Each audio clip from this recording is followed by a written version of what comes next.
Man, the election is almost here. And Mark Cuban, what are you thinking, bro? So it looks like Mark Cuban is saying that, Trump doesn't have any smart women around him, any strong, smart women around him. People are going on social media and they are livid about this. They cannot believe he just said that. So not only do you have Joe Biden calling Trump supporters trash, now you have Mark Cuban putting his foot in his mouth. This is insane. But he ended up putting out a response to all of this. But let's listen to this real quick. Donald Trump, you never see him around strong, intelligent women, ever. It's just that simple. You never see Donald Trump around strong, intelligent women. Did he really just say that? Donald Trump, you never see him around strong, intelligent women, ever. It's just that simple. Y'all, he really said that.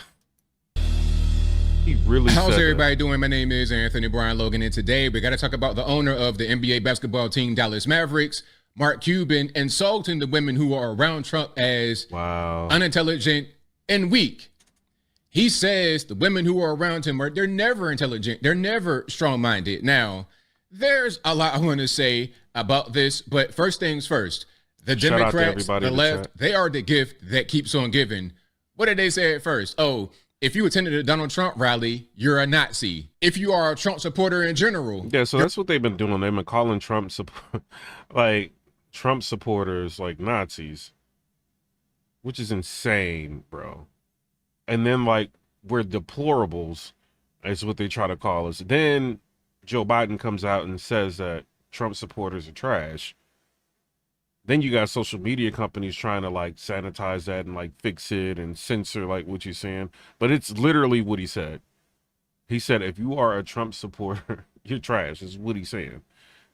And then now you have Mark Cuban, which I feel like is a poor debater. A lot of people, I don't know why he's in full support of Kamala Harris. I'm curious about that. Time tells all. I don't know what he's maybe getting out of the deal. I think he's worth $5.5 billion if I'm not mistaken. Somewhere 4.5 or $5.5 billion if I'm not mistaken. But he is on in huge campaign for the Democrats. So I don't know. We already know, and you got Diddycrats everywhere, right? You got Jennifer Lopez. I'm talking about the celebrities that are people have suspicion of them being at white parties, right? So you got LeBron James, you got Jennifer Lopez, you got Beyonce, and then you've got Usher. So you got all of these Diddycrats, right? And then you've got Mark Cuban going out of his way to try to ensure a victory by any means necessary. He even goes as far as saying Trump doesn't have any smart, intelligent women by him. That is insane, bro. You're garbage. And now with this, if you are a woman around Trump, you're not intelligent, you're not strong, you're just weak, do whatever he says, that kind of thing. Now, Mark Cuban, I got one question before we get to your video. One question. Why do you say that? What makes a woman unintelligent and weak? I want to know what you really, really feel about that. Now, be careful. You answer the wrong way, you're going to get canceled. Yo, I cannot wait till Pierce Morgan hears this. I cannot wait till he has a panel on this. And he gets Chink up there. I can't wait to hear what the debate is or what the arguments are going to be in favor of Trump after this. What are they going to say? Misogynist with a capital M. But maybe they won't say misogynist because you're a leftist. If y'all can hit the hearts if you can, so we can push this into the algorithm. It's early. We going up against, I told y'all it's gonna be a lot of hip hop news trying to interfere with the election. You got Little Durk has been arrested. You got what is it? Young Thug is being let out of jail. You got all this different type of news. So we got to fight through all of this, and then now you got Meg Thee Stallion. She's suing a blogger. You got all of this. Tory Lanez, the appeals courts said that they believe him. He didn't do it. So all of this news is coming out to distract everybody from what is going on with the election. And, we're going to get to guess what I heard, right? I heard ABC News ended up posting a fake election poll. Allegedly. They ended up posting that, like, accidentally. Like, so we're going to get into that video too to see what's going on. But it's a lot going on in the news. You know what I'm saying? If y'all can, hit the hearts, hit the like button. It'd be appreciated. Double tap the screen if you can. If you got an Android device, if you got an iOS device, also double tap the screen. Appreciate y'all. White dude for Harris, you're going to get a pass. Maybe. But before I go any further and get any more triggered, let's get straight to the video. We have this video and some reactions to get through from a few conservative women. I will link to everything in the box. If you're on IG, visit a link in the bio, go to the corresponding article on the website. But without further ado, let's go ahead and roll it. Donald Trump, you never see him around strong, intelligent women, ever. It's just that simple. They're intimidating to him. He doesn't like to be challenged by them. I'm going to pause right here because it's The View and they love doing copyright claim abuses. But you heard what he said so far. Doesn't sound very good, does it? And, you know, Nikki Haley will call him on his nonsense with reproductive rights and how he sees and treats and talks about women. I mean, he just can't have her around. It wouldn't work. They didn't think to stop him from saying this. What is he in, like a private jet right now? Maybe he's got jet lag. He's just not thinking. I think Stormy is intelligent. I don't think that's 100%. She's very smart. Yeah, Stormy. He means it's like... Okay, well, all right, good. She at least had to say something like, okay, Mark Cuban, you're going a little bit far here. Yeah, but he has power on stage. Yeah, power. Okay, so there's they a let lot you there. hanging, bro. There is a whole lot there. First of all, why bringing up Stormy Daniels? Like, why is that a thing? Why does she always get attacked and what they say, slut shamed? Why is that always happening on The View when they're the main ones who say you shouldn't be doing that kind of thing to women? It's really kind of contradictory. But back to Nikki Haley. Now, Nikki Haley is not a person that I like either. It's not because Trump may have an issue with her. No. It's not because she's a woman. No, it's because of her policy. I look at Nikki Haley the same as I look at a Mitt Romney or a John McCain. Oh, so they've been like sneak dissing. Okay, all right. Or one of these individuals. Shannon in the chat said, facts, this is crazy, and our people always make no sense. Randy Joseph said, the money to shut his mouth and going to sleep in his bed. What? You said, Robert McCoy, why is women's reproductive rights so important to men? I'm trying to really get it in my mind. Why is it what they got going on have to be the taking point? It's a neocon. I don't care what gender she is, what color she is. You guys on the left get so caught up in the gender, race, and identity that you will... Isn't that weird, though? Like, shout out to him. I mean, this is reaction video. I got to react. Isn't that really strange that they try to say Donald Trump is a separatist? They try to say he's racist, but they are playing all of these gender games. You know what I mean? Like, oh, well, you're not going to vote for, you know, Obama trying to shame black males. Like, oh, you know, I think y'all just don't want to vote for her because she's a woman. And then you got Michelle Obama coming out telling women not to talk to their men, not to listen to their men and just do what's best for women. Like, she literally said that and we reacted to her saying that. They're playing all of these different games, like the separation games. It's pretty interesting when you really are paying attention to everything that's going on. So other genders and identities and whatnot to support another. That's kind of what's going on. You see, you're in favor of abortion rights and whatnot. You're in favor of those people. But when someone is against it, now they're a bad woman. They're a bad X, Y, and Z race person. That's what you guys do. You champion trying to be the anti-racist, but in that process, you are the most racist. You are the most sexist. You are the biggest obix, obs, and ist that exist. Now, we got some reaction here. Somebody, Gustav said, hi, as a European, I do not understand why you won't make the voting only being done by person and not online. Literally, unalive people can vote in the U.S. It's crazy. Yeah, I mean, not only that, they're trying to get rid of voter ID here so that illegal immigrants who are coming over can circumvent our elections. You know what I mean? Like, they can just go ahead and go to states that don't require like voter ID and just vote. They can say that they're anybody and just go in there and vote. It's crazy. It's literally crazy what's going on here in America. But you know, like the American government, in my opinion, I don't feel like they are for the American citizens anyway. Like anything and everything they seem to be doing, giving $60 billion to Ukraine, you know, and then we have hardships going on in America, North Carolina, and then they're eligible to get up to $750. It's just, it's literally insane. It's really insane here. And then like, you got to think, if you come here from a different country, but if you do it the right way, you know what I mean? It's, you know, ways you can get tax advantages. And so like, when you really look at being an American, it seems like more so than not, we're just tax slaves to them. You know, they just take our dollar and just tax it to death, you know, and that's all we are. We're like generating monies for them to give to other people. That's what it is in America. So, I mean, I'm not surprised that they have it like that, you know, and it's I'm not saying that they're rigging the election, but a lot of people called into question what happened when Biden was elected. A lot of people did.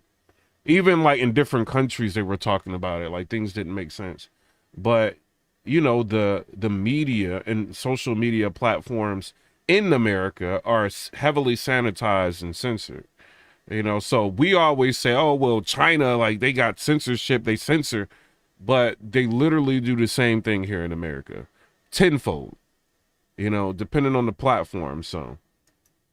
Oh, yeah, we got some reaction from these women that you say are not strong, not intelligent.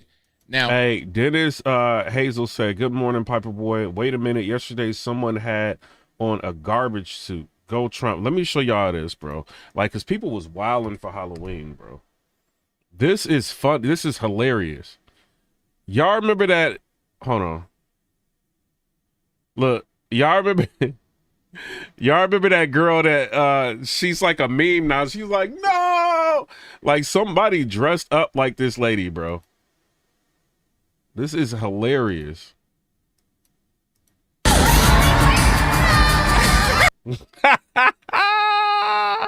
She's screaming, but it's music. Like, that is hilarious, bro. So I had to cut it because of the music.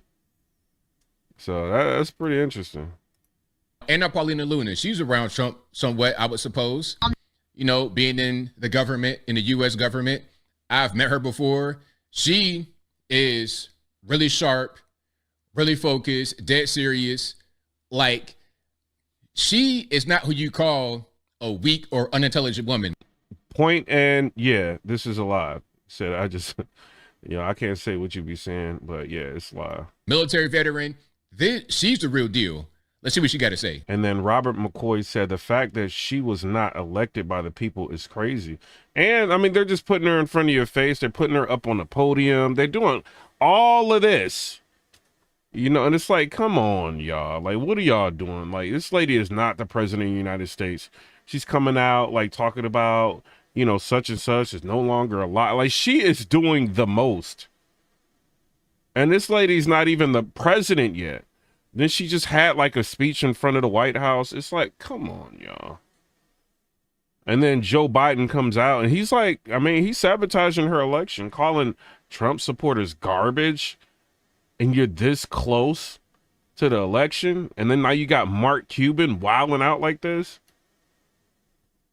Not strong, not intelligent. Now, Anna Paulina Luna, she's around Trump somewhat, I would suppose. You know, being in the government, in the U.S. government. Shout out to Point and with the 199 said Poetic Jala. Shout out to you. I've met her before. She is really sharp, really focused, dead serious. I think you got some of the same ones I got. Let me people speaking Let's out. unpack this really quick. Just in the past week alone, Trump supporters have been called Nazis by virtually every media outlet. We have been called garbage by the sitting United States president. And now Mark Cuban has come out and said there is no such thing as a strong, intelligent female supporter of Donald Trump because they don't exist. Respectfully, Mark Cuban, you would not know a strong, intelligent female if she slapped you across the face, which you're such a beta, you might actually kind of like that. So if you are a healthcare provider, if you are a school teacher, if you are a U.S. military member and you are a woman and a Trump supporter, then to Mark Cuban, you are stupid and weak. If this woman right here, Tulsi Gabbard, she is very smart, Tulsi Gabbard. She's standing that. She didn't switch parties. She's Republican now. Lieutenant Colonel in the U.S. Army. If this is not a strong, intelligent woman, then what is? Actually, I already know Mark Cuban's answer. This is who Mark Cuban believes to be a strong, intelligent woman. Although we really shouldn't be too surprised that a comment like this would come out of Mark Cuban's mouth, considering that he says border czar Harris has done a good job at the southern border, which maybe we just have different ideas of what constitutes as a good job. But to me, the illegal entrance of 13,000 murderers, 16,000 rapists, and the 320,000 missing children certainly doesn't fit the bill. It doesn't seem like continually... Yo, isn't that crazy? Like, they just conveniently get that kids are missing. They conveniently forget that. Disparaging more than half the country less than a week before election day is an effective strategy to get your candidate elected. But what do I know? I'm just a stupid, weak woman.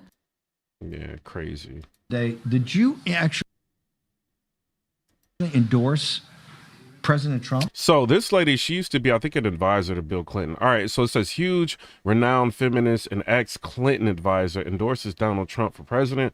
The people I voted, she said, the people I voted for silenced my voice. They unalived thousands of people and put the man, Steve Bannon, who tried to help me save lives of thousands of people in prison. Yo, all right, let's listen to what she got to say. I remember her. Something happened the other day. Did you actually endorse President Trump? This is a hard thing for me to do, but yes, I did. I'm saying it. It's public. Yes, I did. I posted and I sent to you in prison my tweet or my ex post saying, you know, at a certain point you have to stop supporting the fascists. The people I voted for silenced my voice. They killed thousands of people, and they put the man who tried to help me save the lives of thousands of people in prison.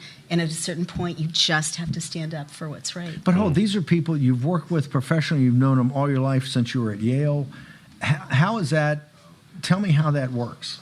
How is something you believe so deeply?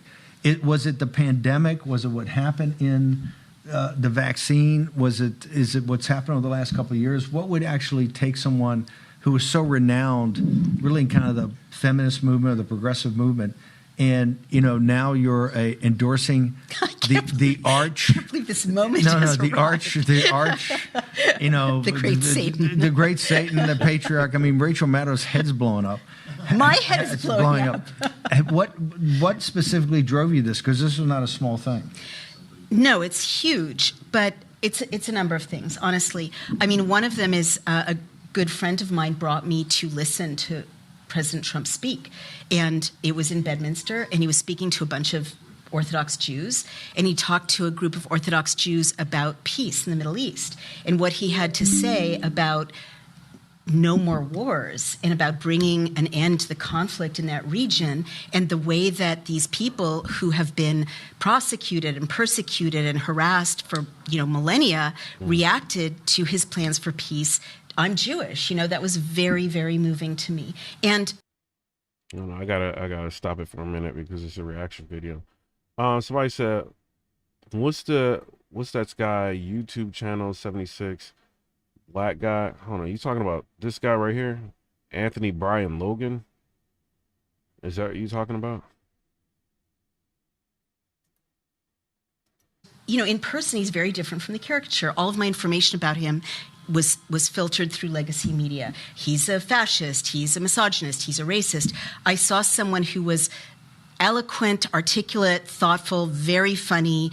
Not every joke he makes I would have endorsed, but he was talking about, he was serious. He was a serious person talking seriously about peace in the Middle East, about saving lives, innocent lives, Palestinian and Israeli, and how can that not be good? How can we not, cheer that on? I wasn't hearing the same kind of seriousness from Biden-Harris. And also, Biden-Harris suppressed my voice when I was warning women about serious danger to their fertility from the mRNA injection.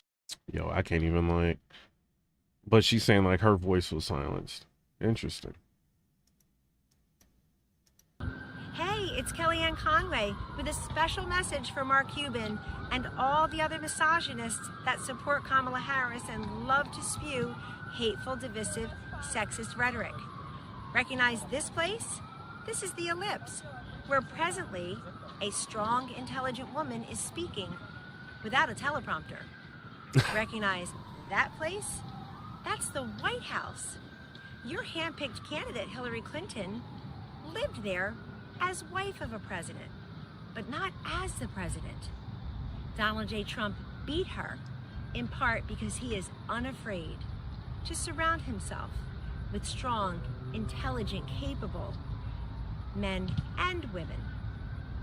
Whether it's Joe Biden calling us garbage or Mark Cuban denying our strength and intelligence. Yeah. Joe Biden really messed up calling everybody garbage, bro. Because not before it was like, all right, so the Democrats had all of the insults towards like Trump, right? Trump, JD Vance was, you know, he was getting hit. He was catching strays every once in a while. Now you done just incorporated the American people and everything, bro. And you got the internet where they control you like crazy all over social media. You done just made a mistake, Joe Biden. And I even seen Kamala Harris, like she came out, she was asked about that. Like, what do you think about his comments? And she was like, you know, like, I'm my own person. I do not believe that they're trash. Yo, I mean, like Joe Biden is sabotaging the election, and now Mark Cuban. Come on, bro. I'm here to stand up and speak up for the tens of millions of strong, intelligent women who November 5th will vote for peace, prosperity, security, safety, fairness. Thank you. Shout out to her. Her audio is low. All right, so let's listen to this. It says, I am Bianca Garcia, co-founder of Latins for Trump since 2016 and executive director of Latinos for America First. And I'm a strong, intelligent Latino woman that is honored to support President Donald J. Trump. Let's listen to her. Bianca Gracia here, co-founder of Latinos for Trump in 2016, president of Latinos for Trump, the organization, and the executive director of Latinos for America First. I have a message for you, Mark Cuban. You call me stupid and you call me weak. First of all, I am from Texas, and I've been advocating for President Donald J. Trump since 2016 because I'm Texas tough, baby, and because I believe in securing the border. That is my number one issue. So let me tell you something. Before you go on and insult us in the Latino community and call us weak and stupid, we have a buying power of $3.4 trillion in the United States. So be careful, Mark Cuban, because once you go woke, you will go broke. We will deliver a record number breaking victory for Donald J. Trump because we voted for him in 2016, 2020, and now again in 2024. So, like it or not, Mark Cuban, here we come. Latinos will save America. Trump 2024, baby. Yo, I think that thug life is catching on, bro. Like, hey, like y'all remember we've been saying thug life. Look what Robert Kennedy put out. Thug life. Kennedy, thug life. I'm voting for the felon. It is what it is. Shout out to Robert Kennedy. Let's listen to her real quick. Heads up. Mark Cuban just said, and I quote, "There are no strong, intelligent women around President Trump." Cuban's words are mean, sad, and misogynistic. And the left can't even define what a woman is. I am evangelist Alveda King, and I pray for my friend, President Donald John Trump. Yo, shout out to her. Yo, somebody said J-Lo's ex-boyfriend is Diddy. Because, you know, the Diddycrats, like, all the people that... I'm not saying all Democrats are Diddycrats. I'm just saying, like the celebrities that are under investigation from the public for being at a white party or the Diddycrats. And, you know, like LeBron James. Oh, ain't no party like a Diddy party, so. Yeah, that's what's up. Yeah. And you about to just turn around and vibe and Bron, when this is done, we gonna drink a couple of bottles of the most premium wine. Please. Yeah. I'm sure they want you know what I mean, Kamala Harris to win. Pretty sure. See what she got to say. Mark Cuban just said there are no strong, intelligent women. Hit the like button, Thug Life. We got a presidential election coming up on Tuesday. Hit the like button. We got to get this message out to as many people as we can. They are trying their best to make sure that people are distracted with hip hop news. That is what they doing. And then now I think they about to have Cardi B is about to come out and say something maybe for Kamala Harris. She just had Jennifer Lopez say something. They all coming out the woodworks now. You got people that are supposed to be in jail that's getting out of jail. Big Meech, you know, that's the story that people was talking about. Then you got they trying to get Tory Lanez out of jail now. Now you got Meg Thee Stallion suing a blogger. Everybody trying to talk about that. Then you got the Young Thug getting out of jail like conveniently before the election. Everybody's going to be talking about that. So stay focused. Hit the like button. You know what I mean? It's a disgusting lie. And it's pretty funny coming from Democrats who can't even tell you what a woman is. I worked for President Trump for 2.5 years. Democrats tried to tear me down. President Trump empowered me and every other woman in America. My name is Sarah Sanders, and I'm proud to join the millions of smart, intelligent women who will stand with Donald Trump this Tuesday. Mark Cuban just said there are no strong, intelligent... Mark Cuban, you done messed up. I just got off a plane, so pardon my delay in responding to Mark Cuban's disgusting misogynistic remarks. Some reservos. Michael Cohen on 3 levels. Just confirmed and denied by the Supreme Court of the United States. I'm licensed in 4 states. I graduated college in 3 years. Savage v. Trump. By the way, I could keep going, but those are the cases I win. And your left-wing media and your rhetoric, and you're putting women down. See, President Trump doesn't do that. He surrounds himself with strong women like me. So Mark Cuban, you can go to hell. I'm voting for Trump because I want my daughter to never, ever be around people that speak like you do. Shout out to her, bro. And did y'all hear, before we get back, Robert Kennedy, shout out to him. He Thug Life. Like, he just posted Thug Life. You know what I'm saying? Shout out to him. But it says, breaking, RFK Jr. announced on stage that as Trump's health chief, he is going to advise Trump to ban Big Pharma from advertising on TV. That is huge. Huge. They are taking advantage of senior citizens. They are. These commercials, you know what I mean? And then they just want pills. And then, you know, like, you can't even say the name, but like medical professionals often take advantage of aging like populations and just give them pills, you know, that they want. And then this is a game changer. There's only 2 countries in the world that allow pharmaceutical advertising on airwaves, and we have the highest disease rate, and we buy more, I can't say that word because, you know, YouTube, and they're more expensive than anywhere in the world. Yo, that's crazy. Listen to this. Shout out to him, bro. And, you know, one of the things I'm going to advise Donald Trump to do in order to correct the chronic disease epidemic is to ban pharmaceutical advertising on TV.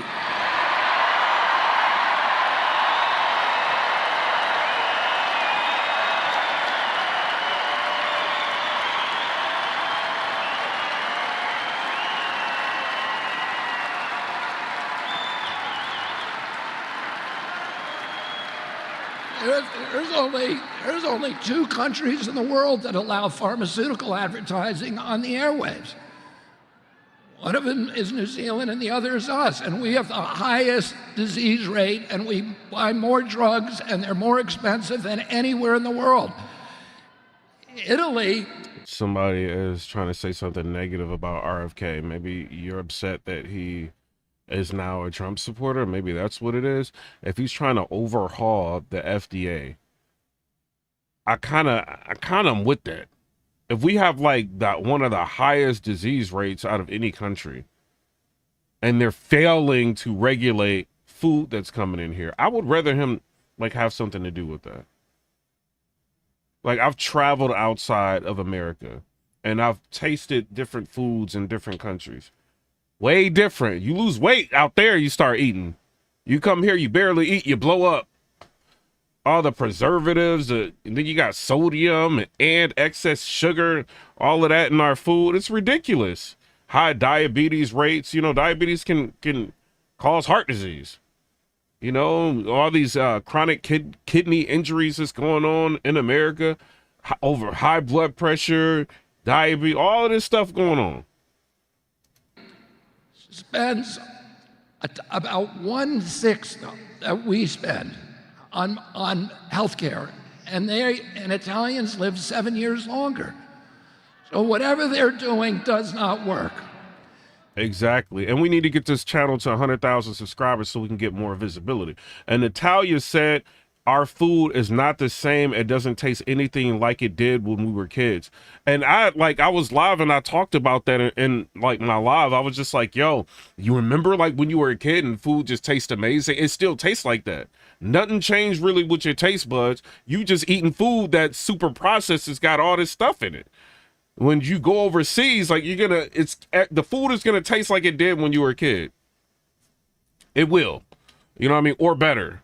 And so that's why when I went overseas, I ate everything. When I went to Italy, I ate pizza from everywhere. And you know, I lost weight. I lost like 15 pounds, like that. Like eating out there for 8 days, it was like 10 to 15 pounds.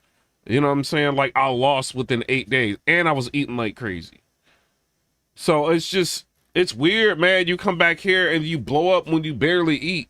You get tired when you eat here. You got all of these like cancer clinics everywhere you see when you driving around, research centers when you driving around. You don't be seeing all that stuff over there. You know, they allow red 40 in the food. They allow all kind of stuff into our food. Over amounts of sugar in our sodas, which they got to add more phosphorus just for you to be able to keep it down and not throw up the soda because it got so much sugar in. Then, if you want to drink a diet soda, they end up putting a bunch of caffeine in it, which is going to cause constriction. And so that's going to cause like high blood pressure. Like all of that's going to be going on. You know what I mean? You got a bunch of people having strokes in America. All of this, heart disease, like all of this is our food. Even if you try to eat good, like you still gonna get pesticides, everything. You can't avoid it here in America. And then if you want to like grow your own garden, try getting seeds. See if you can get seeds from like different countries. You have a very, very difficult time. Everything is so controlled here. We need somebody to step up and try to change things. If he's saying that, if Donald Trump wants him to change that, this is a Kennedy, dog.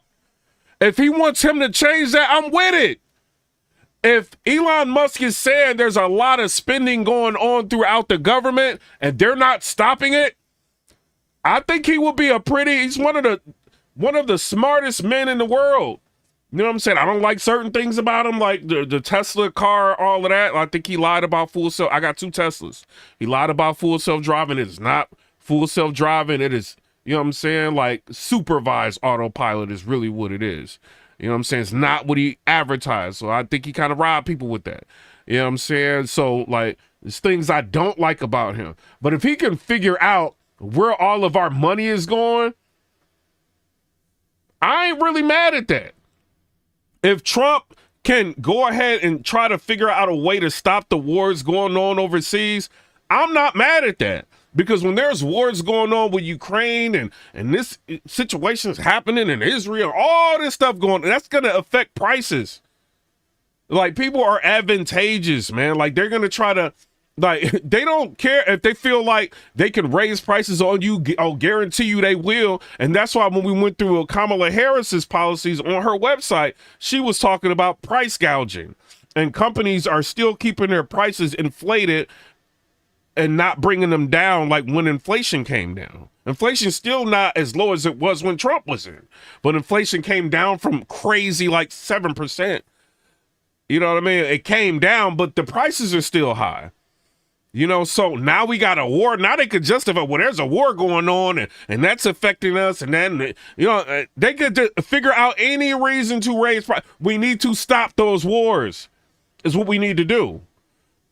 You know, and I think Trump is the person to do it. I think he can check Vladimir Putin. And if people don't like him, all right, then we're not going to be helping y'all no more. Like the whole Israel thing. All right, then we ain't going to help you. If y'all don't stop, we ain't helping y'all. Thug life. He had everybody in check. Why does the world go crazy when he leaves office? You know what I'm saying? Not to digress from what, you know, RFK is saying. You know what I'm saying? Like, shout out to him. But, like, the world is in chaos since he's not been president. That's what I think. And don't you... Why do everybody else get, like, the best foods? Why do we have to pay more money just to get apples that don't have pesticides on them? That's ridiculous. Man, I went to Geneva, Switzerland, Zurich, Switzerland. I ain't see no, you know what I'm saying? It's just like you just get the nice food. That's it. And the food I don't feel like is more expensive there. I think the food is more expensive here.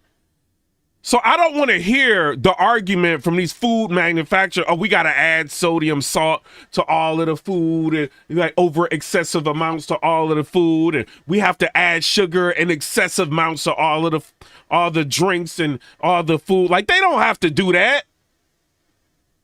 You don't think these sugar companies are probably investing into politicians to ensure like people get elected in different like offices? You don't think that's going on? There's a reason why they are allowed to do all of this. And if RFK can figure it out and stop it, I'm with him.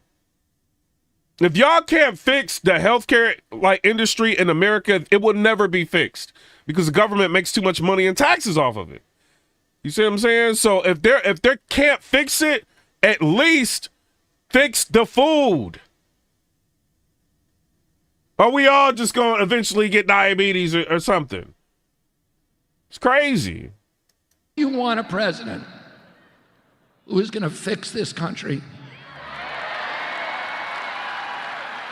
Oh, you want a president who's going to end the addiction to foreign wars?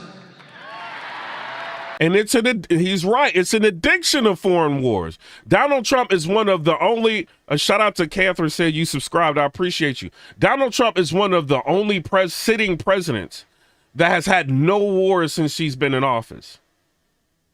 He got rid of ISIS. Thug life. Like what? Wasn't they just screaming about ISIS and using that to like drag on? He told them, do what y'all got to do. Get rid of them. You don't even hear the Democrats talking about ISIS because they're gone. The border was closing up. He had like $650 million earmarked to continue to build the wall.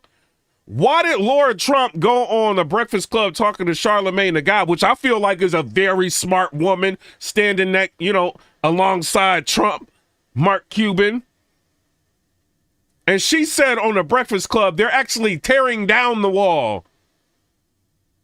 Why are they doing that? We paid for the wall. Why do they want a flood of people coming in here? Why is Kamala Harris, getting grilled by Anderson Cooper? Because he even know this is a problem. And he asking her, are you going to build the wall?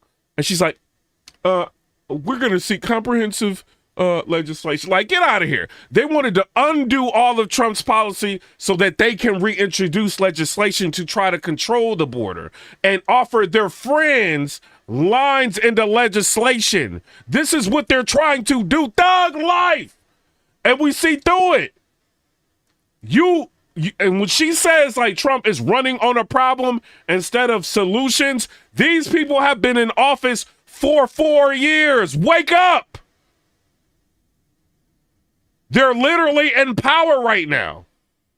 They undid his executive orders and undid his border policies so that we can have a situation that's emergent. And then when they present a bill, they can say, look, we've got, because what did they say when she sat down when Kamala Harris sat down with 60 Minutes? In 2 years, we had quadruple the amount of people coming in, like from the border. It's flooding in here. They said this on 60 Minutes and she acknowledged it. Am I lying? I don't think I am. They're creating a problem so that when they present that legislation that's probably this thick that Congress has to, you know what I mean? Like they're going to have to read through every little line to figure out what's going on and catch what they're trying to put in there for the people that's voting for them or donating money to them and all that. Like they want to create a emergent situation so that they can get something passed. This is ridiculous.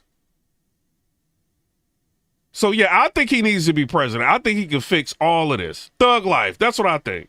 And don't you want a president who's going to end the censorship and surveillance and return freedom of speech to our country? Look at what's going on now. Look, like post something good about Trump on Facebook. I dare you. I dare you to do it. You might get some annotations under your post, or you might get a strike or a warning. That's happening now. Why do you think that's happening?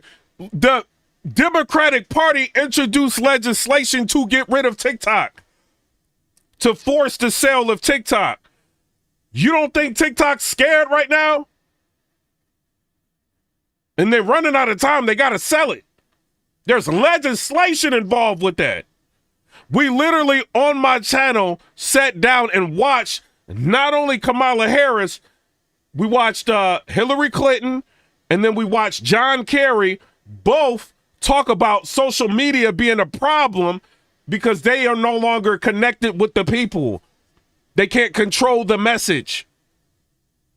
And Kamala Harris said X, which is Twitter, needs to be taken down because they can't control the message. Why do I want the government to control the messages that I'm hearing when y'all have been giving us propaganda all this time? Like the second I woke up, I got disgusted when I found out that CNN was capping to me the whole time. The left media, New York Times, all of this. They'll say anything bad about Trump. But now you got the Washington Post, Jeff Bezos. He's like, nah, we can't be doing that no more. We not endorsing either president. No more. We got to try to keep it neutral because I think he understands and knows Trump might actually win this thing. And if he wins, you done already alienated subscribers. So I can't wait. And then we just see ABC. Like, y'all, check this out, bro. It says, are they trying to steal an election? ABC mistakenly shows fake election results for Kamala Harris. Watch this.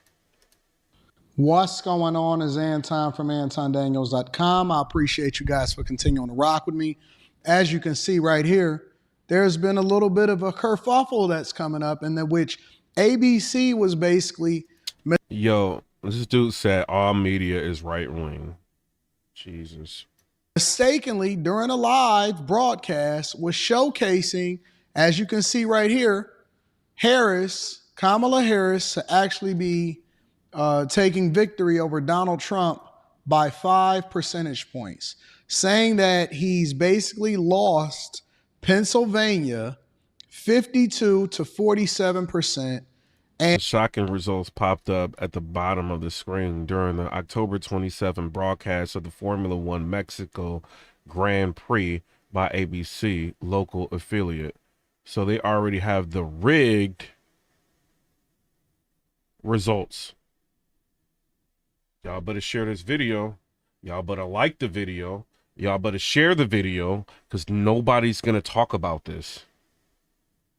This is going to be sanitized from the internet. Everybody's going to act like this did not just happen. It literally just happened. Maybe we got to rewind that again for people to just come. What's going on is Anton from AntonDaniels.com. I appreciate you guys for continuing to rock with me. As you can see right here, there's been a little bit of a kerfuffle that's coming up in the which and shout out to y'all for hitting the hearts. I appreciate that. You know what I'm saying? Somebody hitting the hearts and the likes. Double tap the screens if y'all can. ABC was basically mistakenly during a live broadcast was showcasing, as you can see right here, Kamala Harris to actually be taking victory over Donald Trump by 5 percentage points, saying that he's basically lost Pennsylvania 52 to 47%, and that he basically had lost by around 300,000 or so votes. And so people are absolutely in a frenzy as a result of it.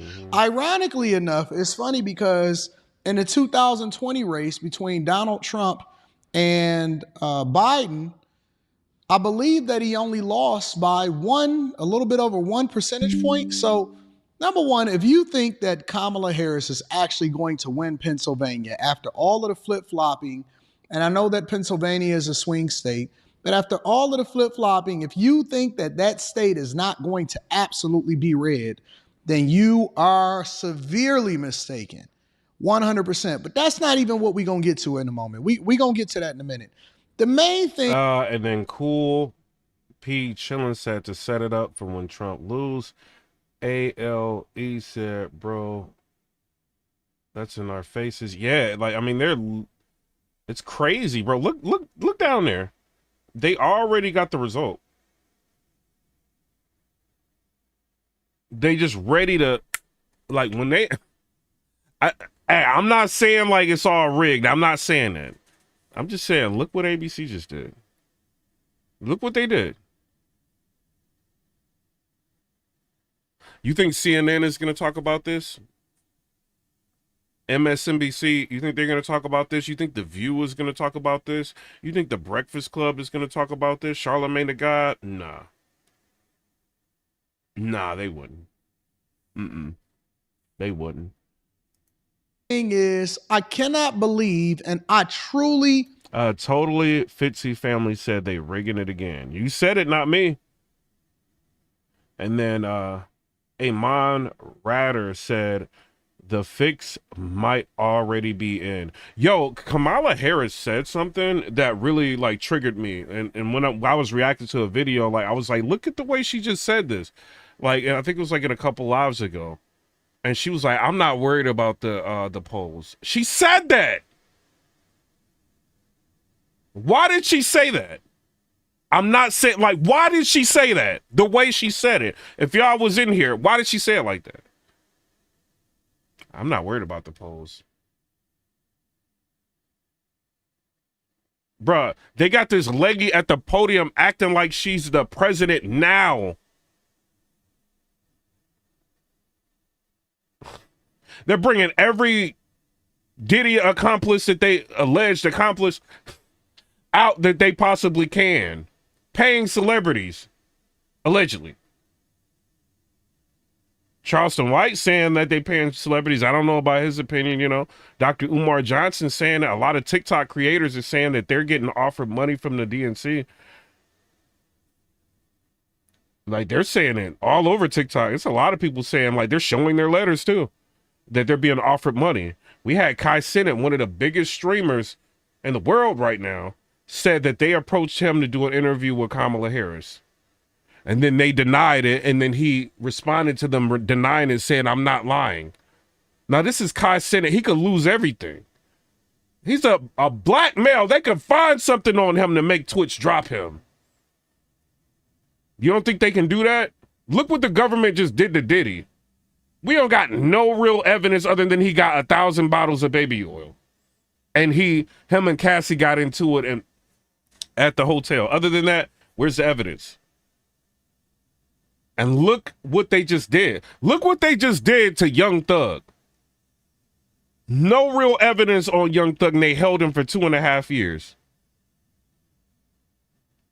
And the multiple judges recusing themselves because they don't want to be like caught up in that trial and to have it come back on them. So they remove themselves from being judges from that particular case.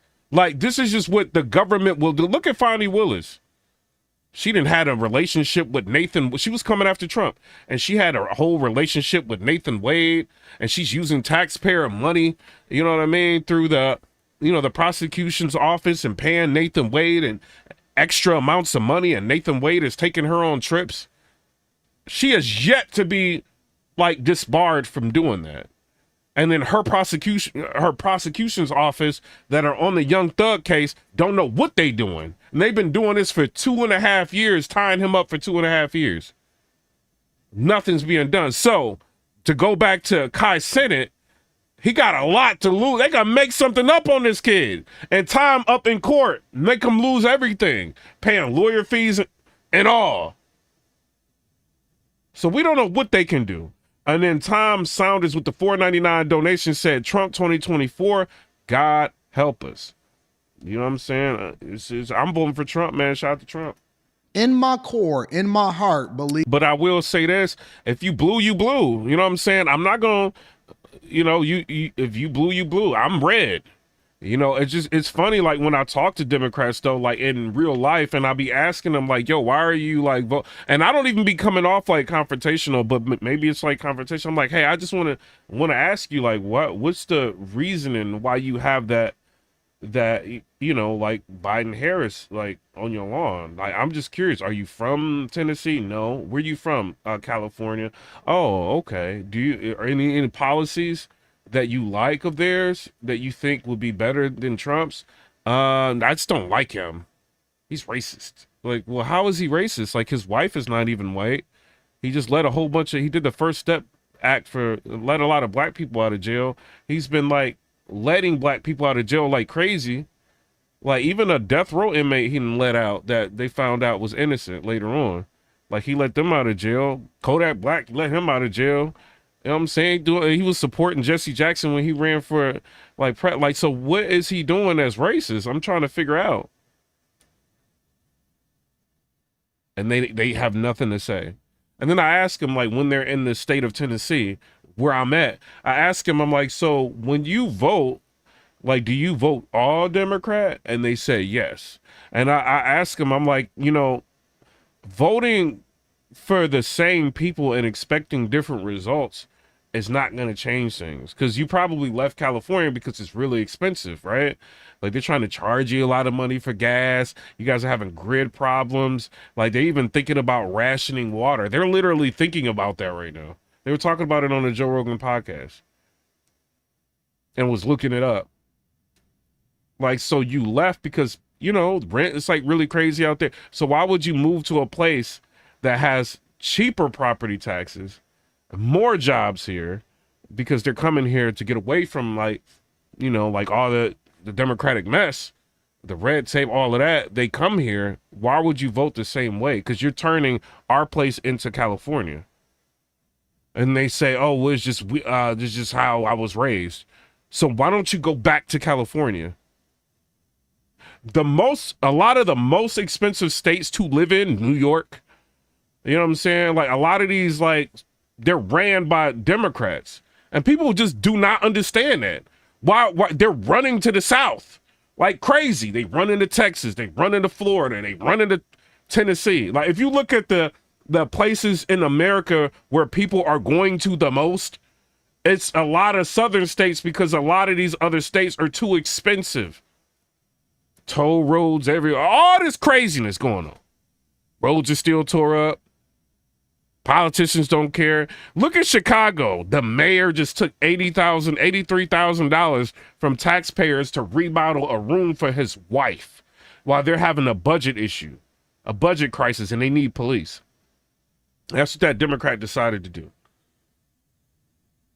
And then now you got people standing up and speaking out saying, no, we need to turn Chicago red because we don't like what's been going on. And we're getting a flood of illegal immigrants into Chicago right now. And y'all not doing anything to stop it.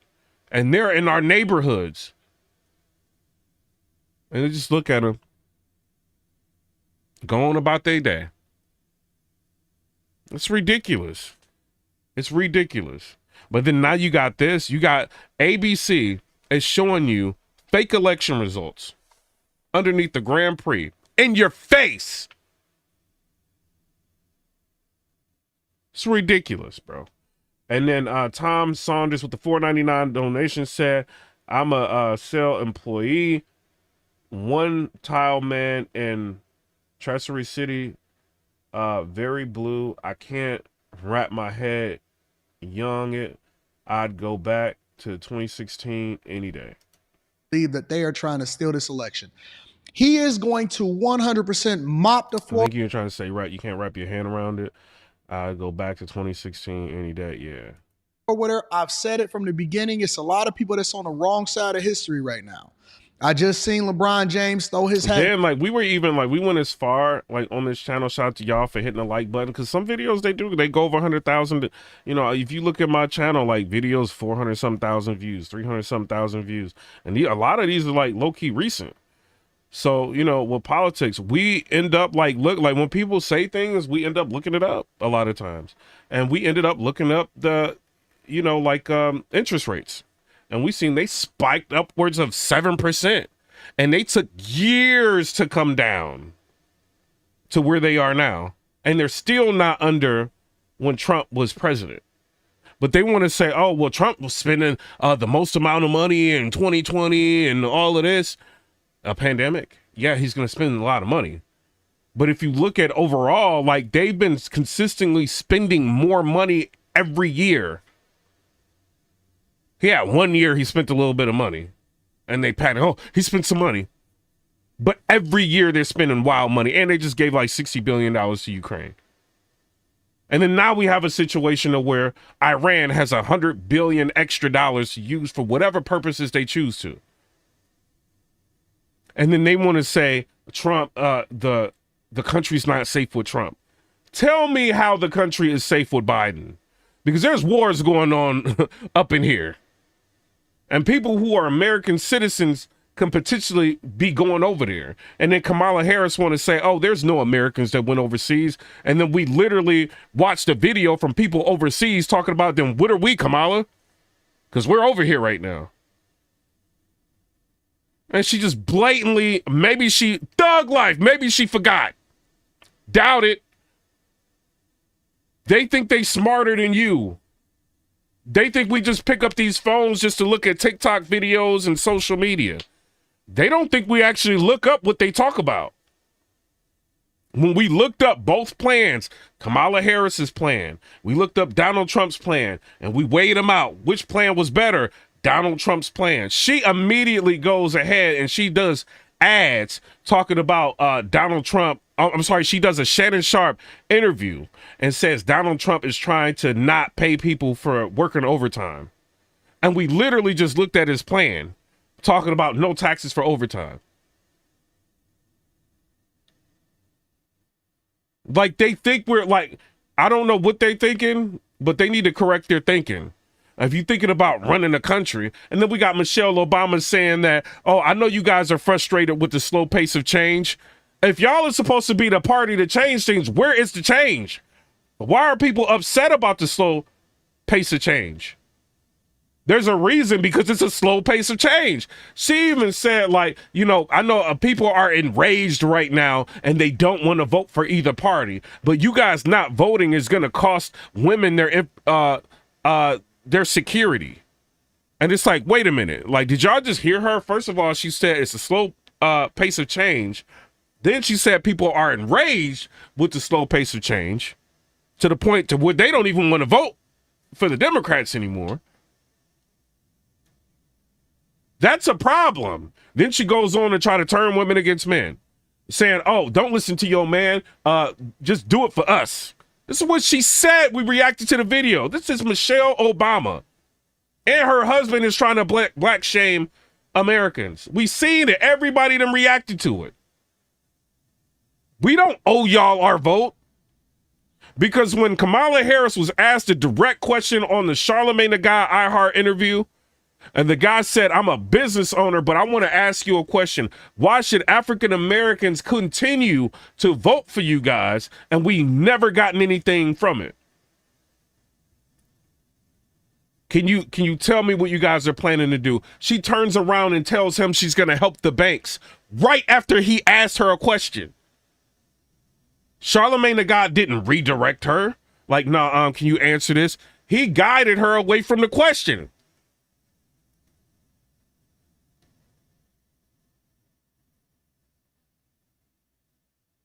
I think she is out of touch.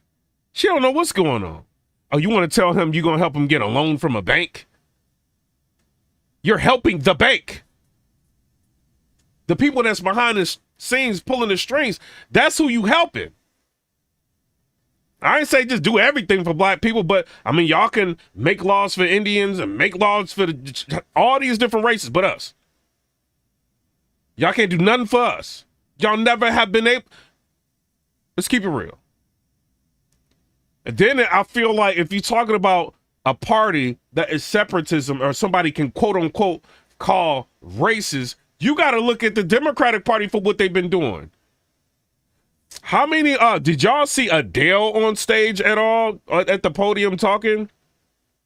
No, I've seen a lot of black celebrities up there pandering to black people, like, you know what I mean? Like emotions.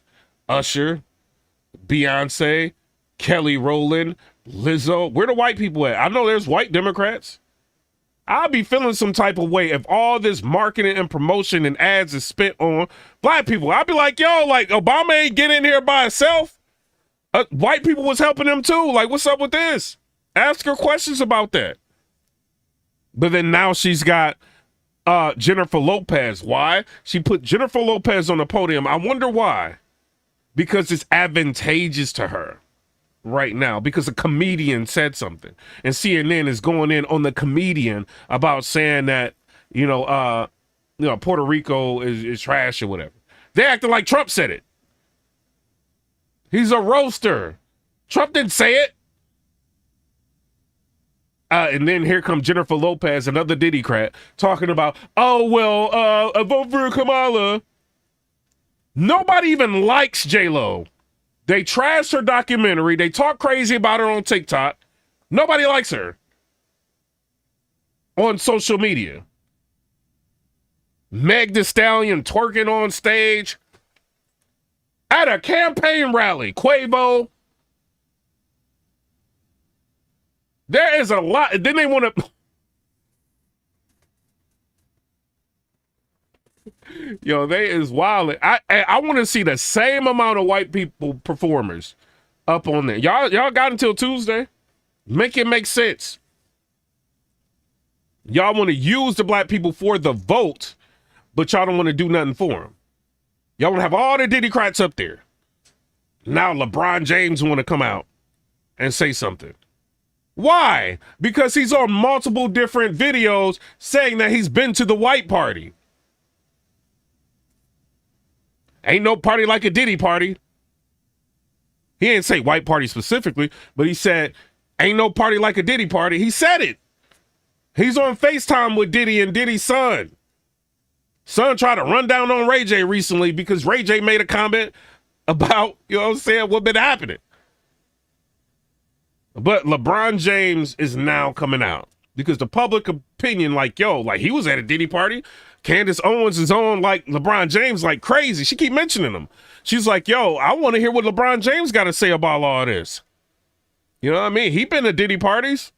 What does he think about Diddy? What does he think about all this? Next thing you know, he's coming out in support of Kamala Harris.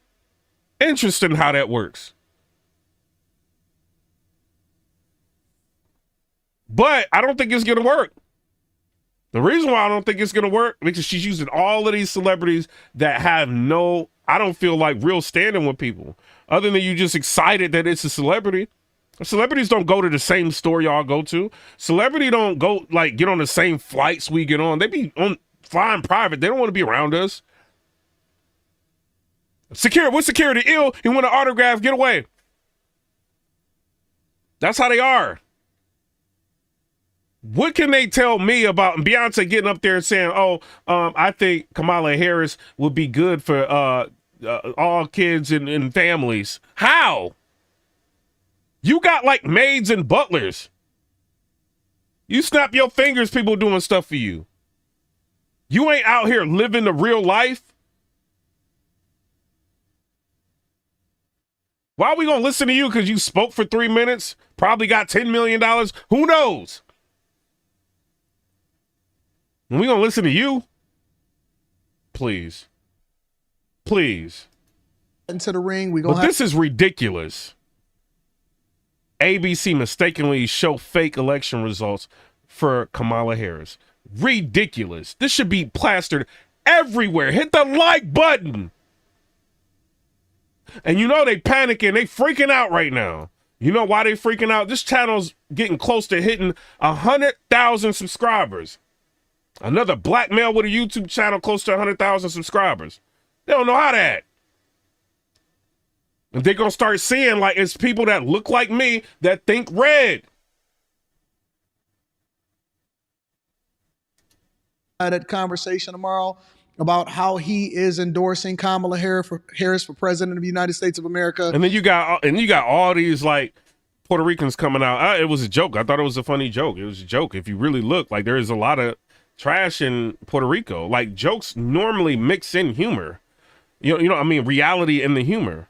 I mean, how can y'all Democrats, Diddycrats, and Democrats never have anything to say about D.L. Hughley saying the most racist, vile jokes that he can think of?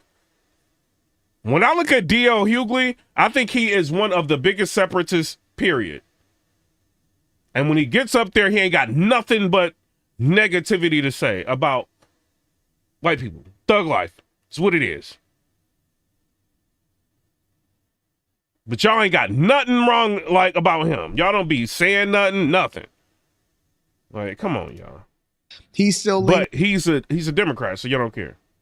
And into the Victim Olympics, we know that these people are on code. I can acknowledge LeBron James actually be a great basketball player, but a horrible, horrible person when it comes to speaking on issues as a part of the community and advocating for the things that's best for people as a whole in America. I think that he continues to push forward the narrative of being in the victim. Natalia said, no one says they relate to Trump, but people want change more than what is currently happening. I think people tired of working overtime, picking up extra days at work. Y'all like picking up extra? I don't like picking up extra days at work. I don't want to be dealing with that. I want to go home and like, let's just say I work 3 days a week, right? I'm off for 4 days. But the days when I used to work 5 days a week and I had to think about whether or not I'm going to like work an extra day, like that was, come on, bro. People be living that life or staying over and working a couple hours over like crazy. Like, nah. And people, that's a reality to a lot of people now. There's a big reality to people. Victim Olympics. I think he pushed forth the narrative of being divisive, and it's sickening. It's horrible. And to see this, we know that ballot boxes are being burned. We know that mail just mysteriously, absentee ballots and things like that just disappear and get dumped into the woods. We've seen election fraud and interference take place in Michigan and different states of people being arrested and stuff like that. And even more importantly, the biggest form of election interference is how Donald Trump has been being persecuted this entire time prior to him actually being able to receive the Republican nomination and running as a Republican. Somebody, I'm gonna give a troll like a little bit of time and attention, right? Because he's a little whiner, right? So he says, so you're black and a Trump supporter. I also think what they said about Puerto Rico is funny. I shame to black community. Shame the black community. Shame. Look, bro, did I say it was funny?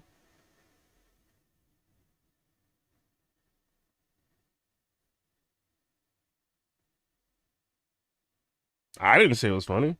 Unless you talking about Mr. Cool chilling in the chat, but I didn't say it's funny. But you got to remember too, he said a black joke.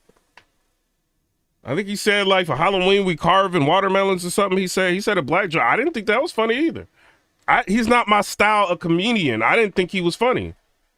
Every race except white people. So I didn't think he was funny at all. You know what I mean? Like my personal opinion, but Trump didn't say all that stuff. He did. Nominee for president of the United States of America, but it's beautiful. It's beautiful. We've seen assassination attempts. We've seen and know that there's real evidence and proof and a fact that Fani Willis, Nathan Wade, Andre Dickens all met with the White House or the Department of Justice prior to filing charges against Trump down there in Fulton County, Georgia. We all know that it's a finesse. We all know that they want to win this election by any means necessary. And so as a result, Trump has to win 3 times. 3 times. Now I see people that are easily marketed into saying, I'd never vote for a felon. Cool. Then kick your daddy out the house. Kick your daddy out the house and tell him he no good for you, because I know that he a felon for the majority of the people that I didn't heard say that. And so we know that the finesse is on. We are going to 100% have to take it out of the hands of these people that are trying to finesse us. I remember when they was trying to remove him off the ballot, they were trying to say that we don't have a choice on bro. And then you got to think, bro, they use the country resources to try to give him a felony. They thought giving him a felony was going to stop everything. And it didn't. Didn't stop anything. It cost them a lot of money and, redirected them from actually fixing things, you know what I mean, with the country. They didn't have time because they spent too much time going to him. Now look, they're running on a problem and not a solution. Because they didn't do anything but go after Trump and undo his policies that he put. Oh, well, we got a cap on insulin, $35 for seniors. There's a lot of people that are not seniors that have diabetes. Ma'am, I don't, luckily. There's a lot of people. She is out of touch with reality, bro. who could be president of the United States of America in several states, and they were trying to remove him off the ballot, and it went up to the Supreme Court in some instances to where they had to make sure that we had a true, free, and fair election. In basketball, especially with the NBA, and I don't know how rigged it is. I'm pretty sure that it's pretty rigged because it's profits overall. But in basketball, a lot of times you say that, you fighting against the referees and you fighting against the other team, especially when they got home court advantage, and especially when you going to get up against a large market. You're going against the referees and you're going against the team that you battle them, and you're going against the fans. I remember the 04 Pistons. So Trump is suing CBS. Let me show y'all this. Trump sues CBS over 60 Minutes interview with Harris. Legal experts call it frivolous and dangerous. No, it's not. Like, you guys literally changed her answers. It says former President Donald Trump filed a lawsuit Thursday against CBS Broadcasting Inc. and CBS Interactive Inc., demanding $10 billion in damages over the network's 60 Minutes interview with Vice President Kamala Harris. The suit was immediately condemned by a First Amendment attorney who called it frivolous and dangerous. In the complaint filed in U.S. District Court in the Northern District of Texas, Trump's legal counsel claimed CBS 60 Minutes interview with Harris and the associated programming were partisan and unlawful acts of election and voter interference intended to mislead the public and attempt to tip the scales of the presidential election in her favor. That is true. He can prove that. The lawsuit also says Trump is seeking for the network to publicly release the full, unedited transcript of the interview. The U.S. District Court in Northern Texas currently assign cases in a way that any case filed in the Amarillo Division is automatically assigned to Judge Matthew, a Trump appointee. Ooh. It was unclear why the suit was filed in the Texas court, but could be a case of judge shopping. The practice of strategically filing cases in courthouses where the lawsuits are almost guaranteed to be heard by judges perceived to be sympathetic to the litigants. Trump has repeatedly claimed that the show interfered with Harris was grossly misedited by CBS at the direction of the campaign, and he has called for the network to lose its license. To paper, yeah, I mean, they do need to like face some sort of penalty for doing that. That's ridiculous. To paper over Kamala's word salad weakness, CBS used its national platform on 60 Minutes to cross the line from the exercise of judgment and reporting to deceitful, deceptive manipulation of news, the filing stated. Trump's legal counsel argued that CBS misconduct was unconscionable because it amounts to a brazen attempt to interfere in the 2024 U.S. presidential election. The interview was not doctored, and 60 Minutes did not hide any part of the vice president's answers to the question at issue. 60 Minutes fairly presented the interview to inform the viewing audience and not to mislead it. The lawsuit Trump has brought today against CBS is completely without merit, and we will vigorously defend against it, the spokesperson continued. They are lying, bro. I don't know how y'all can, like, we've seen both answers to the interview. Y'all is crazy. CBS, y'all crazy, bro. The lawsuit was immediately slammed by a prominent First Amendment attorney who called it meritless and absurd. Of course, this is CNN saying this. Let's see. Hold on. Let's see something else. You know CNN, they gonna do anything they can, bro. I don't like CNN. They be capping.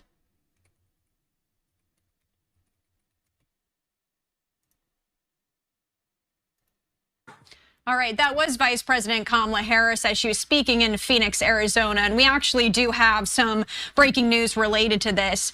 Former President Donald Trump is suing CBS News for $10 billion over what he is claiming was deceitful doctoring of an interview with Harris. Now, Fox News Digital obtained the affidavit exclusively today, and I have it right here to read to you. I did want to read you a part of this. I'm also just going to pull up some of this quote here. As you can see, it says, this action concerns CBS's partisan and unlawful acts of election and voter interference through malicious, deceptive, and substantial news distortion calculated to confuse, deceive, and mislead the public, an attempt to tip the scales in favor of the Democratic Party as the heated 2024 presidential election, which President Trump is leading, that's what this says, they're claiming that, approaches its conclusion. Again, we are just getting this news in here, a Fox News Digital exclusive. Here's what we know right now. Trump attorneys said the complaint comes due to CBS's partisan and unlawful acts of election and voter interference through malicious, deceptive, and substantial news distortion calculated to confuse, deceive, and mislead the public. That was the verbiage that I just read to you, and you can see it on your screen from this lawsuit that we are reading right now. Trump attorneys are also arguing the edits were done in an effort to, quote, attempt to tip the scales in favor. What y'all think about this, though?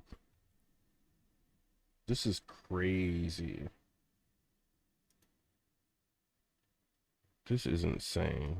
Of the Democratic Party as the election approaches its conclusion. Now, this lawsuit comes after Trump's attorneys wrote letters to CBS News demanding the network release the full transcript of this 60 Minutes interview with Harris after it aired two different answers to the same question. Trump attorneys asked CBS to preserve all the documents and communications related to the interview pending a potential legal battle. Again, if you are just joining us here on Live Now from Fox for this breaking news, Trump is suing CBS News for $10 billion over an interview with Vice President. Yo, fire. God, it's like I can make 10, 15 videos on everything. Look at this. So Trump is suing ABC News for $10 billion over that Harris interview. CBS. Yep. Hit the I'm like bringing button. it right up. Let's get it right now, baby. Wow. All right, that was Vice President Kamala Harris as she was speaking in Phoenix, Arizona. And we actually do have some breaking news related to this. Former President Donald Trump is suing CBS News for $10 billion over what he is claiming was deceitful doctoring of an interview with Harris. Now, Fox News Digital... I wonder how he came up with that number. Whoa!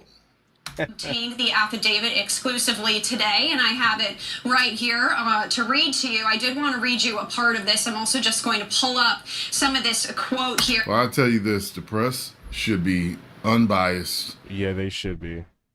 And I think Jeff Bezos made a good call, like before this even happened. Maybe he got wind that this was going to go on. And just deliver the news, and they shouldn't be helping either or. They just should be delivering it as is. You can give your opinions, you can talk, you can discuss. Hey, I understand that, but they need to be just giving us the truth, uncut. You got what I'm saying? Pure Colombian. It says this action concerns CBS's partisan and unlawful acts of election and voter interference through malicious, deceptive, and substantial news distortion calculated to confuse, deceive, and mislead the public, and attempt to tip the scales in favor of the Democratic Party as the heated... Emma said, I have a degree in business, mass communication, and psychology. Do not play with me. 2024 presidential election, which President Trump is leading, that's what this says, they're claiming that, approaches its conclusion. Again, we are just getting this news in here, a Fox News Digital exclusive. Here's what we have right now. Trump attorneys said the complaint comes due to CBS's partisan and unlawful acts of election and voter interference through malicious, deceptive, and substantial news distortion calculated to confuse, deceive, and mislead the public. That was the verbiage that I just read to you, and you can see it on your screen from this lawsuit that we are reading right now. Trump attorneys are also arguing the edits were done in an effort to, quote, attempt to tip the scales in favor of the Democratic Party as the election approaches its conclusion. Now, this lawsuit comes after Trump's attorneys wrote letters to CBS News demanding the network release the full transcript of this 60 Minutes interview with Harris after it aired two different answers to the same question. Trump attorneys asked CBS to reserve all the documents and communications related to the interview pending a potential legal battle. Again, if you are... Yeah, they gotta do something about that. Somebody said, all jokes aside, I want all the smoke I hear. What? So Matt Taylor said, so you have a degree, y'all arguing back. Just joining us here on Live Now from Fox for this break. Well, that is unfair. It is unfair, doctoring stuff up to, make someone look a lot better than what they are. No, just let them answer the questions and let the pieces fall where they may. I'm just like, does he have I don't even want to say the right to sue for $10 billion seems like a lot. That's why I'm wondering how he came up with that number. Bro, he's got all kind of lawyers and Trump is advisors. suing CBS News for $10 billion over an interview with Vice President Kamala Harris.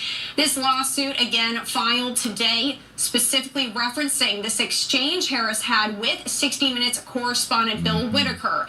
In a preview clip that aired on Face the Nation, Harris was asked why it seemed like Israeli Prime Minister Benjamin Netanyahu wasn't listening to the U.S. This is the quote from that. Well, Bill, the work that we have done has resulted in a number of movements in that region by Israel that were very much prompted by or a result of many things, including our advocacy for what needs to happen in the region. That was her response in that clip. Now, Harris is being criticized by conservatives for offering a lengthy, what they're saying, word salad, which has been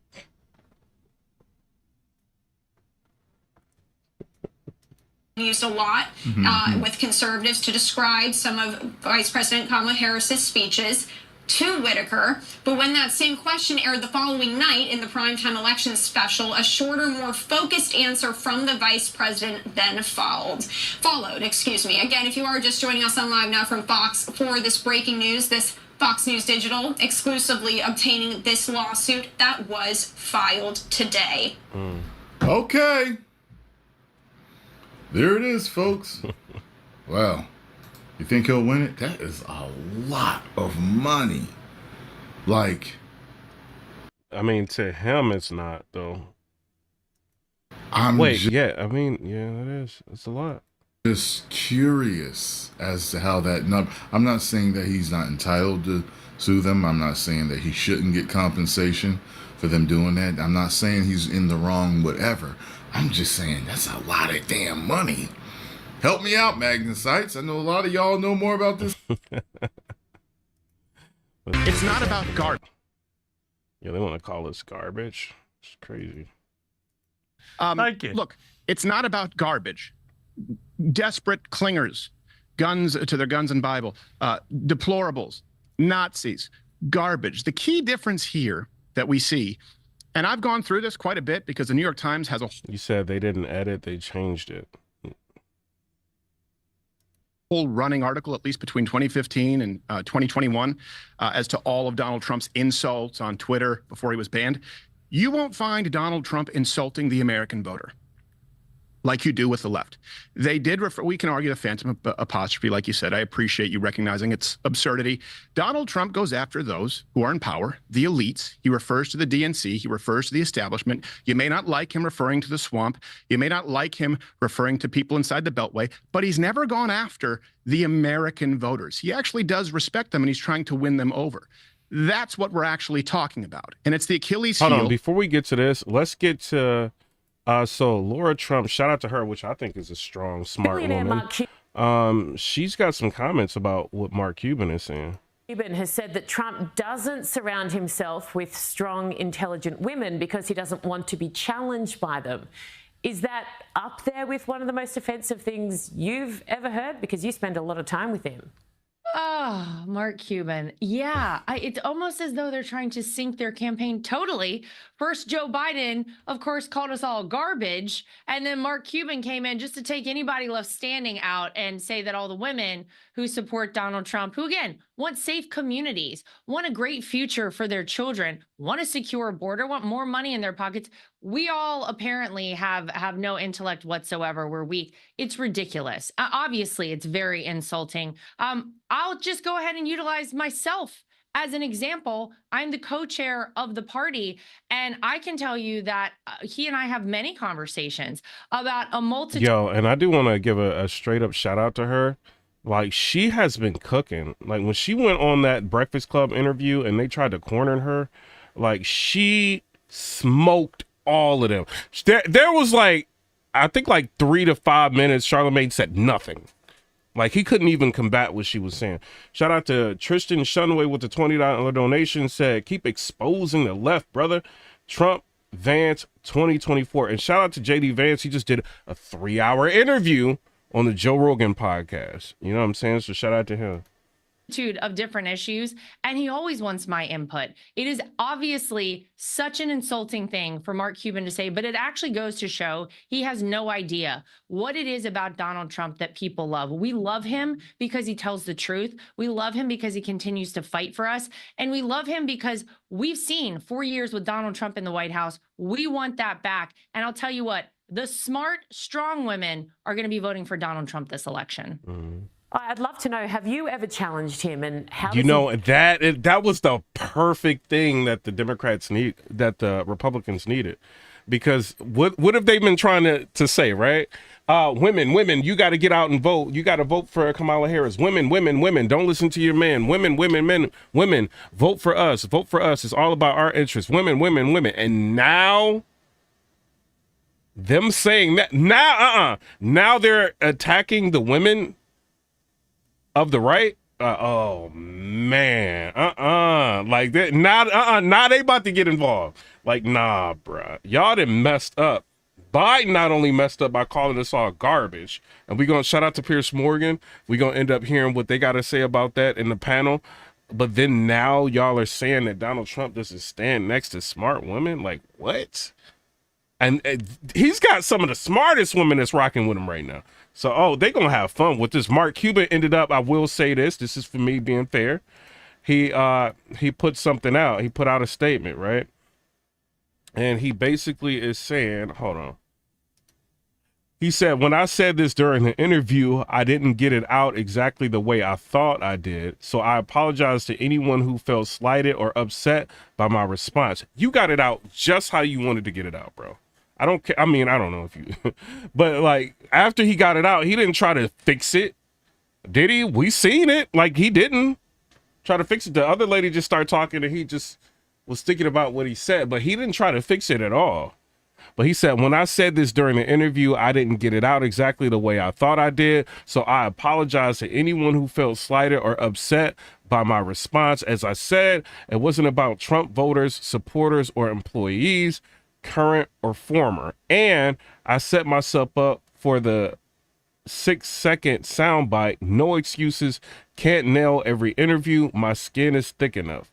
And he said, what bothers me, though, is that so many of the comments or media in support of or against me has some level of insult attached to it. Not just here, but everywhere. But aren't y'all like trying to insult Trump? Like there's a lot of y'all trying to call him like Hitler and like Nazi. Like y'all are insulting him, saying well, his mental faculties, he got problems. When he's like showing no signs of degeneration and no signs of slowing down, way more endurance than Kamala Harris. He could do a 3-hour interview, unscripted, no teleprompters, no cards, nothing, just off the cuff. So I don't know, like y'all keep attacking this man. He said, I'm not blaming anyone. We are where we are. Here's hoping that changes at least a little bit in a week. In the spirit of joy, I have to add that all the AI memes of me with the long hair crack me up. So there is a positive. All right. Yeah, I don't know, bro. But then I ended up saying on that, I knew you would mess up. Take being challenged by a woman. Of course. Yeah, that's not Emma. That's not an apology at all. Mark Cuban, no, that's not an apology. Well, have a conversation about many different things. I mean, he's rich. I can't say he knows. You know what I mean? But I would think he knows. That's not a real apology. We got 1,500 subscribers to go for the goal of 100,000 subscribers. You know what I'm saying? So if you're watching, please go ahead and subscribe. We're trying to get 100,000 subscribers before Election Day so we can cover this election. And sometimes I don't agree with a little bit more fairly, right? You know what I mean? Like it's going to be another channel out there talking and covering the election. Him, and I'm very honest with him. There's a nice way to disagree with one another, and he always takes what I have to say into consideration. And I think it's one of the really charming qualities that he truly has. He can take criticism, constructive criticism, very well, and he really does want opinions of people around him. And I'm sure I'm not the first person to say that. In any time that you're with Donald Trump in a group of people, he always asks for people's thoughts and opinions on things, and of course, he makes the ultimate decision. But I certainly have had my. But definitely, if y'all can, hit the like button. You know what I'm saying? I know it's like mad early. We got 61,000 views on this video. You know what I'm saying? Hit the like button because we're trying to get it up. People need to see what is going on. Fair share of conversations with him where I didn't agree with him, and sometimes he changed his mind and did something differently based on what I said. So, of course, Mark Cuban would know nothing about that. Of course he wouldn't. I need to know who came up with the garbage truck idea and how did they get one literally within seconds to the airport? Well, this is the ultimate Donald Trump turning lemons into lemonade, right? Of course, Joe Biden insults us all and calls us all garbage. And Donald Trump says, you know what? We're not garbage. And if you think we're garbage, then I'm the garbage man. And he shows up in less than 24 hours, I even think, after that comment in a garbage truck. But again, another shout out to Tristan Shumway. I appreciate that because you sponsoring this video. Shout out to you. With the vest on, the whole thing, it was fantastic. We have a really creative campaign team. I will say that. If you look at any of the Team Trump social media accounts, you will see we're pretty funny, we're pretty witty, and we have some really good ideas. So it was a team effort. And the fact that our team in Wisconsin executed getting a garbage truck with a Trump van sign on the side of it in less than 24 hours, I got to say again, kudos to them. They really killed it. Yeah, how did they do that though? Did they just go like just buy it outright? Like, you know what I'm saying? Like garbage trucks are expensive. That, Lara, you can run a country. Now, final But they got millions. They can do anything they want. question from me. Kevin Rudd, our ambassador, he's had many things to say about your father-in-law, Donald Trump, over the past few years. Vast majority, if not all of it, not positive at all. What's your take on whether or not someone like Kevin Rudd can stay in that position if he wins? Or should Australia be looking to put someone else in who hasn't said such damaging things like he's a traitor to the West? Yeah, it's a pretty tough comment to say. And I think the problem oftentimes is when people say those things and don't have a change of heart, it's kind of hard to have a position like that where you'd want to keep someone who said such nasty things about a person. Donald Trump is, of course, the opposite of a traitor to the West. He's literally saving the free world. We had no new wars for the first time in 82 years under his leadership. And that's a place I think most of the world agrees we want to get back to right now. So I obviously, as you said, it's not my decision, but I do think it would be nice to have a person who appreciates all that Donald Trump has gone through to want to serve our country at this moment, this really critical moment in the history of America. And obviously that's a little bit tough to take. And maybe we want to choose somebody else. Shout out to her. She did a good job. Donald Trump, you never see him around strong. I'm so sick of this dude, man. Mark Cuban is ridiculous, man. Hold on. Let's go here. Of the Democrat Party today. They're very elitist. That's the problem with garbage. Was it still damaging for Donald Trump to have this guy, Tony Hinchcliffe, at Madison Square Garden? I was there. And aside from anything else, the joke fell completely flat in the room. So it didn't work even on a comedic value with him. Although I thought Jon Stewart made a good point that this guy's a roaster. It's what he does. He roasts everybody and everything. But putting that aside, you know, I saw Megyn Kelly and Bill O'Reilly both saying, look, if you're going to get to the last week of a race, you don't want to have people at your rallies insulting the whole of Puerto Rico, given how many Puerto Ricans, for example, are in the state of Pennsylvania, a crucial state. Do you agree with that? I don't care. And I mean, I know we're discussing perception. Look, I think there's a huge difference, for example, between a roast comedian or an insult comedian making a joke. I think there's a big difference between that and the sitting president of the United States between biting baby stints, referring to the American voters as...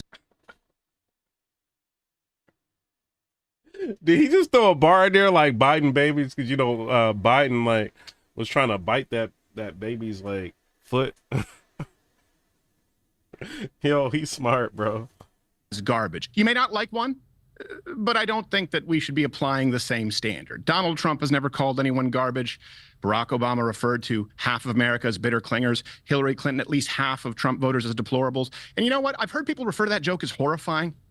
I hate it when people feign offense when they're not really offended. Maybe some people are offended. I think a lot of people aren't that offended by the joke, at least not as much as they let on to be. But I've heard a lot of people refer to it as horrifying, that rally. I don't think a joke from an insult comic is horrifying. You know what I do think is horrifying? I don't know if you know this. Adolf Hitler, the Nazis, killed 6 million Jews. I know it's lost on a lot of people. I think that's horrifying. Yeah. And I think to belittle the horrifying acts of the Nazi Party, the National Socialist Workers' Party, by referring to Donald Trump as a Nazi, which is largely the reason he was Mummy Bear said, never seen Cuban with any woman. Kyle Mick said he's got a terrible spray tan and fake hair. Y'all terrible, man. The subject of an assassination plot at least 2 times that we know of. I think that's horrifying, but that's just my opinion, and I'll disagree with people. Well, I actually agree with you, but someone who doesn't is the host of The Bulwark, Tim Miller, who has this to say in response. Why everybody copying my microphone, bro?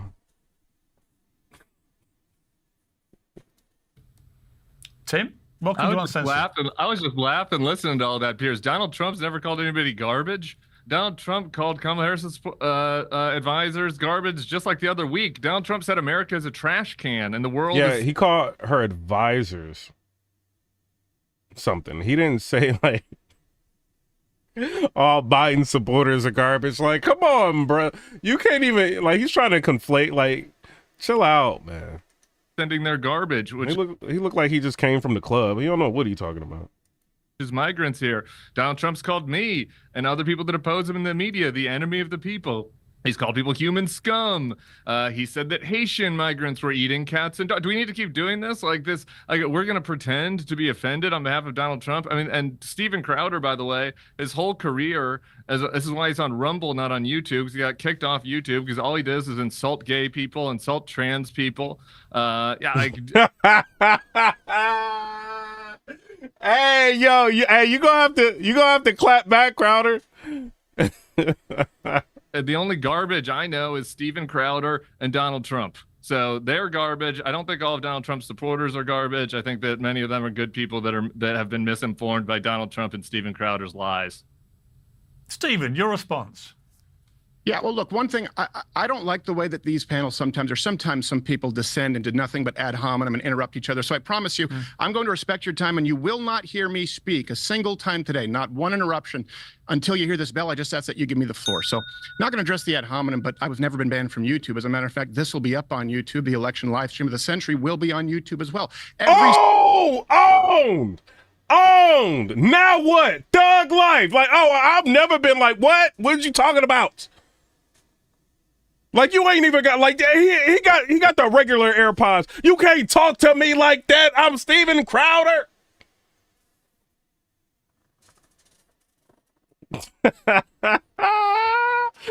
With your cheap AirPods. Every single example that was just given was not addressed to the American people at large, and not even the Democrat voting base at large. America is for Americans. Are black people not Americans? Are Hispanic Americans not Americans? The qualifier that I have always made, and Donald Trump has always made, and the reason that so many Americans support him is because there aren't those qualifiers. Yeah, he's on YouTube. He's got 5.7 million followers. Shout out to Steven Crowder, bro. Thug life. Race that we see in identity politics. Every single example, I could go through all of them. The people around Kamala Harris, the people surrounding her, are scum and garbage. That's not going to be misinterpreted as Kamala's supporters are garbage. The voters of Donald Trump are deplorable. These people... Hit the like button, subscribe to the channel. Hey, I'm loving this. We almost at 100,000 subscribers. We got like, hold on, in a little bit over 3 weeks, 28,235 subscribers. Thug life. Hit the likes. I appreciate y'all. We getting close to 100,000. It's gonna be another brother that's red with 100,000 subscribers. They don't like that. You know what I'm saying? Our scum. Kamala Harris is dumb, whatever he said. That's very different from the hatred, the reviling of the American voter. Your floor. Yeah, you know what, Tim Miller, what I would say is people on the left, they're very, very quick to be very offended by Trump's rhetoric. This has been going on for 8 years now, that this guy talks in a disparaging way about people. It's unacceptable. It's awful, blah, blah, blah, blah, blah. But you think nothing as a group of constantly flashing the Nazi word around, fascist, Nazi, and now garbage. Why is it one rule? Shout out to Respect VA, said hit the likes. For Trump. Emma said thug life. Why do you want Yeah, but didn't Steven Crowder kind of like shut him up? He thought he knew. He thought he knew. You didn't know. You better act like you know. Clean up the way he talks, but a completely different set of rules for your own side. Why are you allowed to just go around calling people mass murderers? I'm not. Like I said, the only people I called garbage were Donald Trump and Steven Crowder because they've acted like garbage by disparaging people their entire careers. Like that was the whole premise of both of these two guys' careers. Donald Trump's just been a little bit more successful at it. So Joe Biden's statement, I think, was like totally nonsensical marble mouth. And I was maybe one of the most vocal people saying Joe Biden shouldn't run for president. I've never heard anybody say marble mouth. Like what, bro? President again. Joe Biden isn't running for president. Kamala Harris is running for president. And she gave a speech on the ellipse where she talked about how MAGA voters would have and MAGA politicians would have a seat at the table in her administration. So you guys are trying to make something out of nothing, and you're trying to do this fake outrage where it's like in soccer, Piers, where you guys are flopping. You're flopping on the ground, hoping the refs call a foul on Joe Biden, when Donald Trump's whole career has been insults and lies and disparaging people, and also his actual actions have been hurtful. You know, the sexual assault that he committed on women, the fact that he banned people from coming to this country based on their religion, the separating of family. We could just go on and on about Donald Trump's behavior, the cops that got injured at the Capitol because of the riot that he started. So Donald Trump, it's not just his words, it's his actions that have been harmful. And you guys can get mad about what the soon-to-be former president, Joe Biden, like incomprehensibly said, but he's not running against Joe Biden. And it seems like a desperate ploy to like put on a fancy costume and dress up like an Oompa Loompa. All right, Stephen, I mean, last time I checked, Joe Biden remains the current president of the United States. He is the leader of the free world. And for him to pop up as Kamala Harris is delivering her supposed great final mission statement to the electorate on a Skype call, calling half of America garbage, struck me as just, never mind anything else, incredibly bad timing, to the point where you think, was that deliberate? Is he trying to sabotage her? Thank you. But again, I'm really going to avoid ad hominem, which is really tough because it seems to be coming from the other side of this panel here. Well, I will note for the record that you have not gone ad hominem. And Tim, to be fair, all you've done is abuse Steve. All you've done is abuse Stephen on a personal level. I actually would like to rise above that. His whole career is all he's done is attack gay and trans people. Now he's like, he's getting offended, being called out for it. Just Google his history of his comments about gays, trans people, women. Like he is Mr. Crowder can't say nothing about that though. Low key, he can't, bro. He got you. Ad hominem. So don't like try to be like, oh, I'm Mr. Nice Guy now. Come on, give me a break. Let's be honest. Stephen?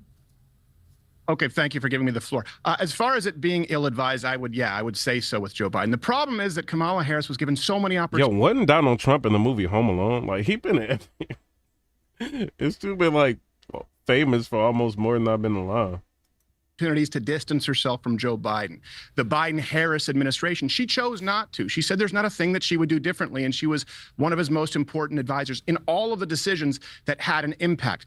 Vice presidents aren't always given such an easily identifiable pet project. She was. And I know the talking point is she wasn't the border czar, even though Biden said that. The point is she was in charge of, she was being tasked with discovering the root cause of the immigration issue. Well, we had 3 million under Donald Trump's tenure, and now we have at least 15 to 20 million on the low end. That is a huge impact that affects Americans. If we want to talk about Donald Trump's actions hurting Americans, look, I guess we're back to 2016. The issue is no Americans have lived actions that have harmed them more than the latest administration. They've lived it. Hold on, Donald Trump's house, this Mar-a-Lago, bro, is hurting my feelings, bro.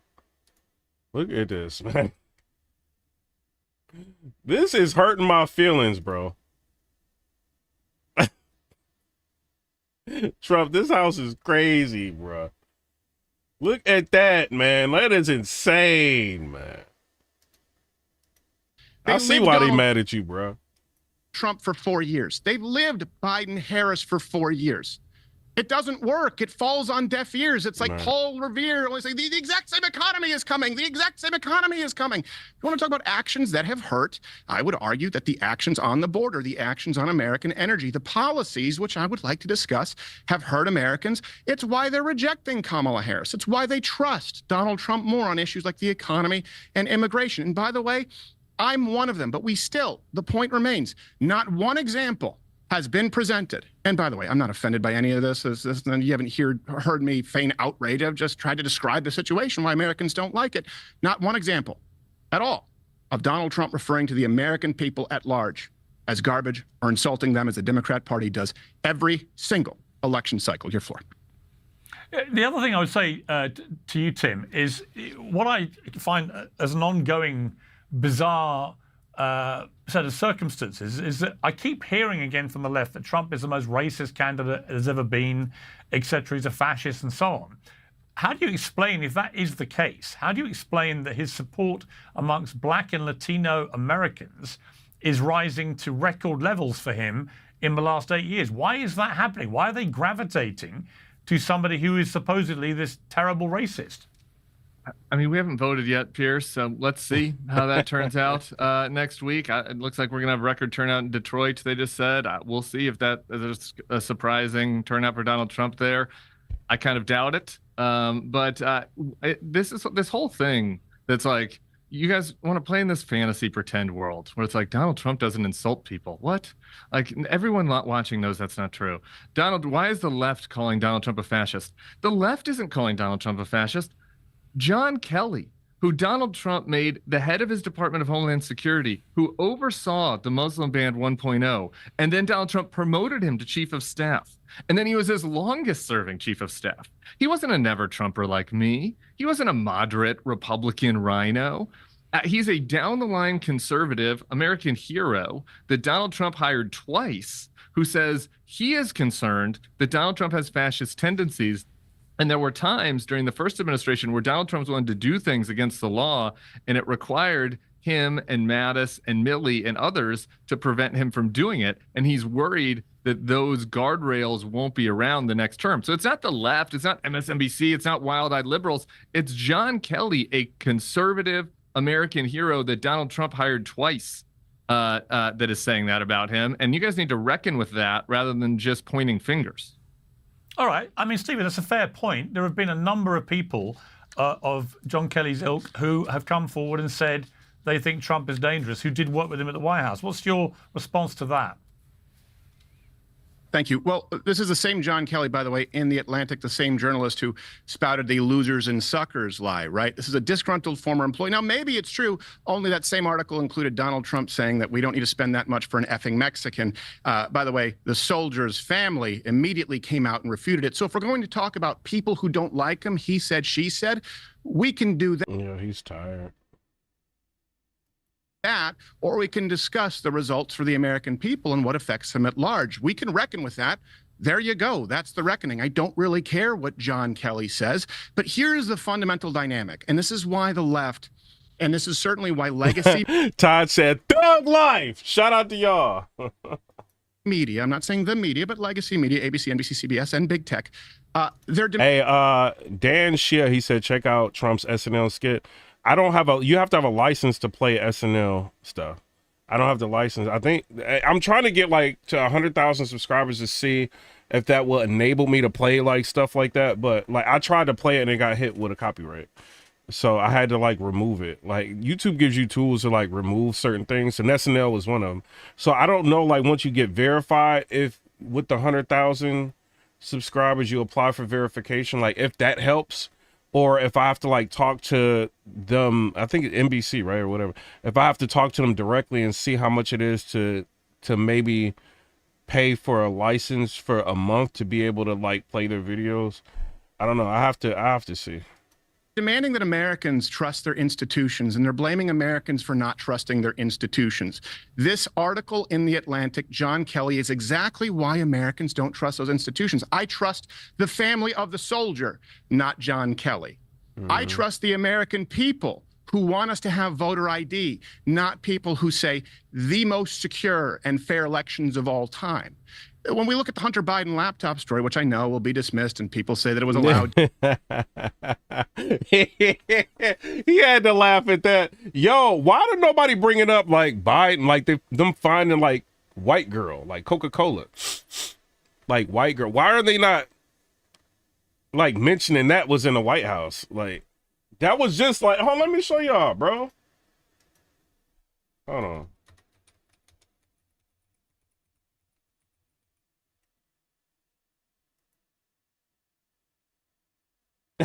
United States Secret Service issued official statement on the investigation of a substance found in the White House. Yo, Secret Service, you think we gonna believe y'all? Like, come on, get out of here. I'm not about to, like, nah, bro. Secret Service is gonna be like, that's drywall. All right, photos show stuff found inside White House complex in July. It says the bag of, I can't say that, found inside the White House complex was found inside a cubby near an entrance of the West Wing, commonly used to give tours and where visitors are instructed to place phones and other belongings. Photos obtained by ABC News show. So this is ABC News. They're going to try to cap. The photos show a small bag of coca inside of a cubby, number 50. The photos show. The Secret Service closed its investigation on July 12th after it said it could not identify a suspect. The tour. Y'all believe Secret Service? The tours are by invitation only and normally led by a White House staffer. The Secret Service said hundreds of people had access to the area and that no security camera footage showed what happened. Congressional Republicans raised questions about that explanation, saying it raised security concerns. How do you guys not know what's going on? Like, come on, y'all. Come on, bro. When the white girl was found on July 2nd, the White House was briefly shut down. President Joe Biden and Vice President Kamala Harris were outside of Washington at the time the white girl was found. International Secret Service emails also obtained and the FOIA showed the FBI immediately took control of, at the time, white girl for further testing at the FBI lab in, Virginia. There was no surveillance video footage found that provided investigative leads or any other means for investigation to identify who may have deposited found substance in the area. The agency said in a lengthy statement in July, without physical evidence, the investigation will not be able to single out a person of interest found. Where was Hunter at?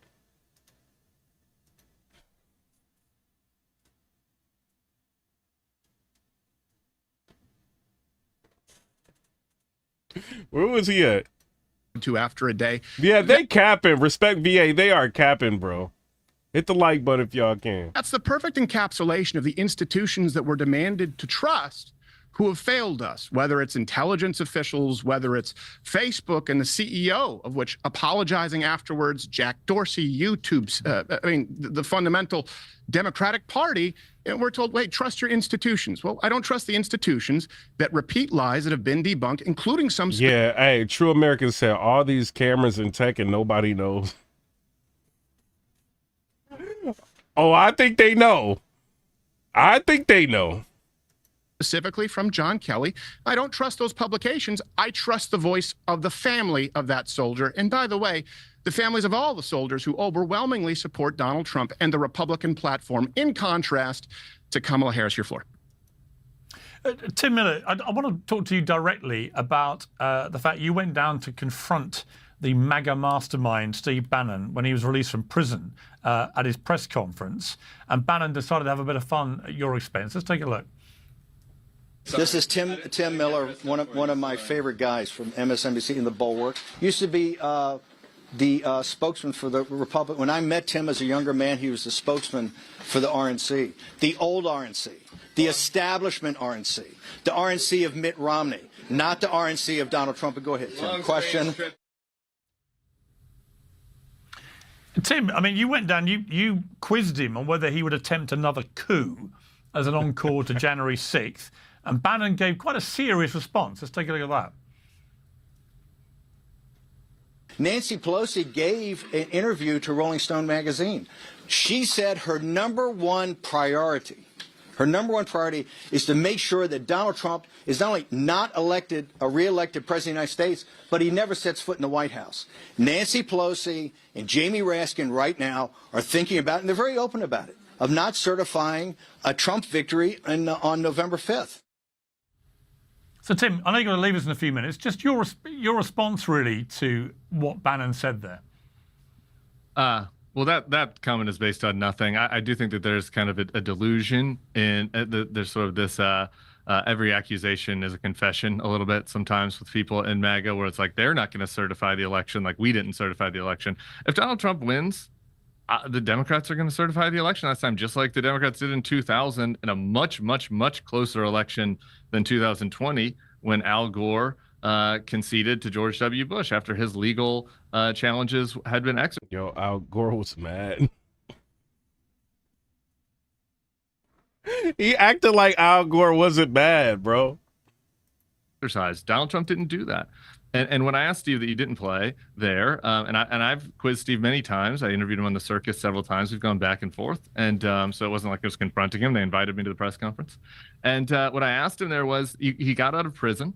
And I was wondering if sometimes when people get out of prison, they feel like they're reformed. And they look back on their actions and they say, you know what? Maybe I went too far. Maybe in 2020, by advancing these lies about the election, I thought it was all part of the political game, but then things got out of hand. Dozens of police were injured. The vice president had to be scurried off by Secret Service. The vice president's life was in danger. Senators and House members' lives were in danger. Somebody said, "Why does nobody blame Nancy about January 6th?" I really don't. If he says go to the, I know you're talking about though, but. Like, to bring it back to Trump, like, if he's saying, like, peacefully and patriotically let your voices be heard, how was that, like, why do they keep bringing it up? Like, this is what makes me think, like, they're either dense or, like, I mean, I don't know. There's no reason for them to continue to bring that up. Like, Trump did not say, go up there and tear it up. Like, he didn't say nothing like that. I was really the ringleader of pushing that in the media, in the MAGA media world. And given that the results ended up so disastrously for the country and for those individuals who were harmed that serve our country, maybe those 4 months in low security prison, he had a chance to reflect on that and say, you know what, next time I'll do things differently. And I got to say, I was pretty alarmed that the answer to that question was no. He did not.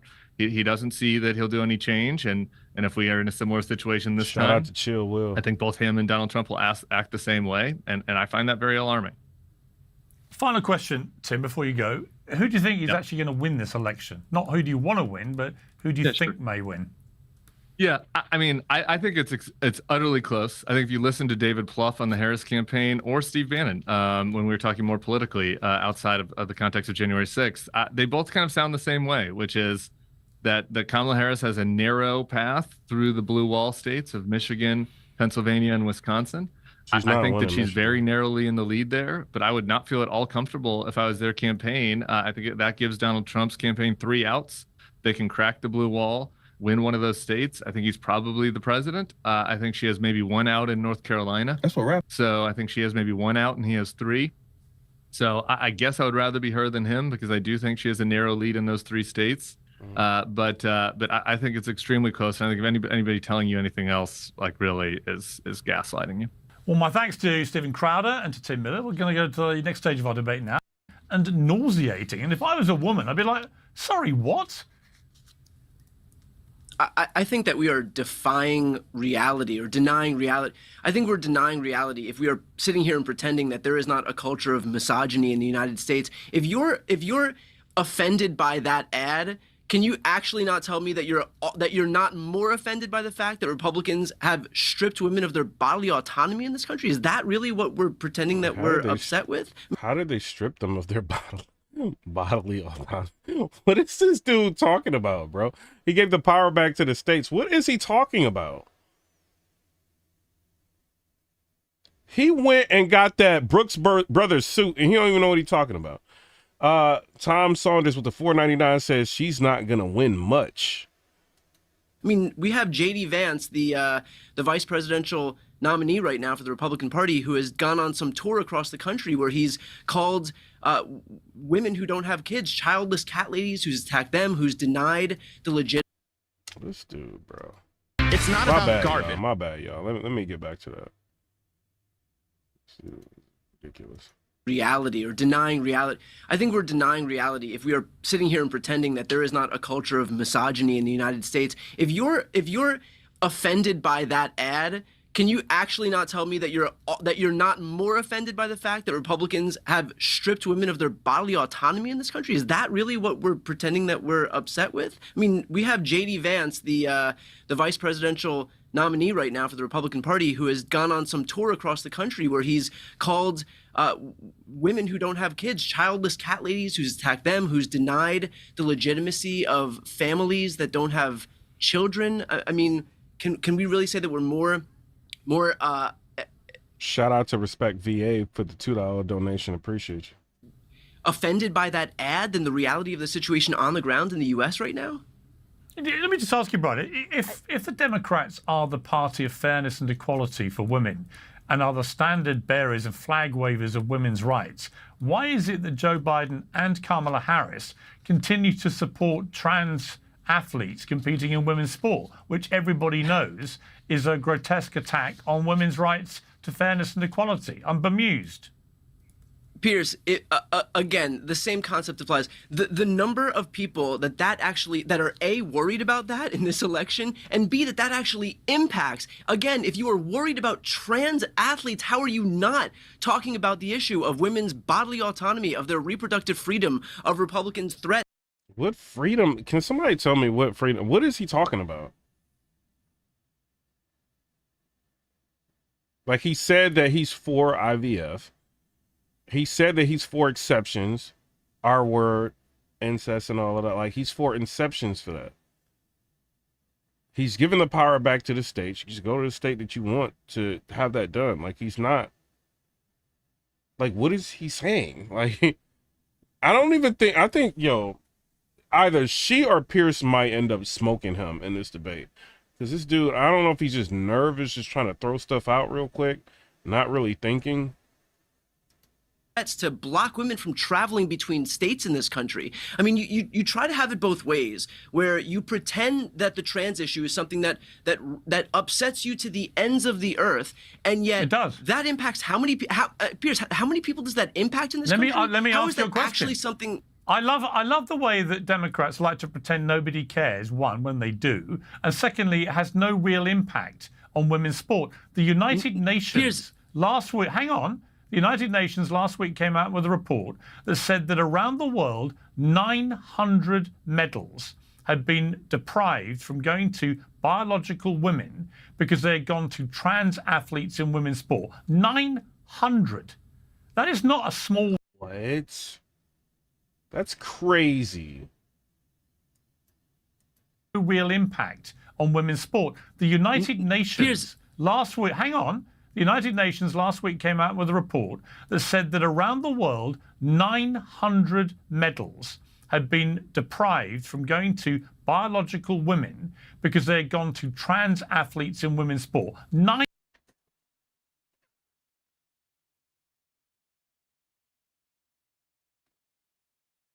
That is ridiculous, y'all. Like, come on, America. Like, really? That's not fair. Like, you know what I mean? Like, that ain't fair, man. Yeah, I didn't even know that until Piers Morgan said that. I didn't even know that. 900. That is not a small thing. That is an erosion of women's rights around the world, and it's being promoted in the United States by Joe Biden and Kamala Harris. So when they position themselves as crazy. Imagine like you supporting your daughter like in track or something like that, you know what I mean, and you want her to win, and then they got a I try to be as down, you know what I mean. They be censoring. Like, imagine her going up against a biological male, and like, that's crazy, bruh. But like, that's not fair. Like, at all. That's not fair. Like, Trump 2024, bruh. Thug Life. Trump 2024. Hit the like button. Subscribe to the channel. Trump 2024. It is what it is. It is what it is. Rights. I say, as we would say in Britain, to a point, Lord Copper, because you're not when it comes to women's rights in sport. And there is an absolute conflict there. Let me bring in Sage here. I mean, Sage, this is where I think there's a real contradiction. How can you be for women's rights on abortion, but not in sport, for example? it's completely hypocritical, just like what happened with the vaccine and that forced mandate, which I had to do to keep my job as well at Disney. So my body, my choice when it's convenient for you. And again, hashtag science, right? There has never been an issue that is this black and white. Brian, we can go back and forth and debate on the vaccine and the efficacy of it and all the, did it help, did it not, how many, there has never, ever, in the history of this universe, been an issue between men and women, and all of a sudden, well, I don't know, XX, XY, and it's okay if he has this and that. Stop it. And at the end of the day, it's actually much more, it's almost 1,100 now, Piers, and this is just from a couple of days ago, trophies that have been taken away from women or girls. 1,100? No, bruh. Like, come on, man. Like,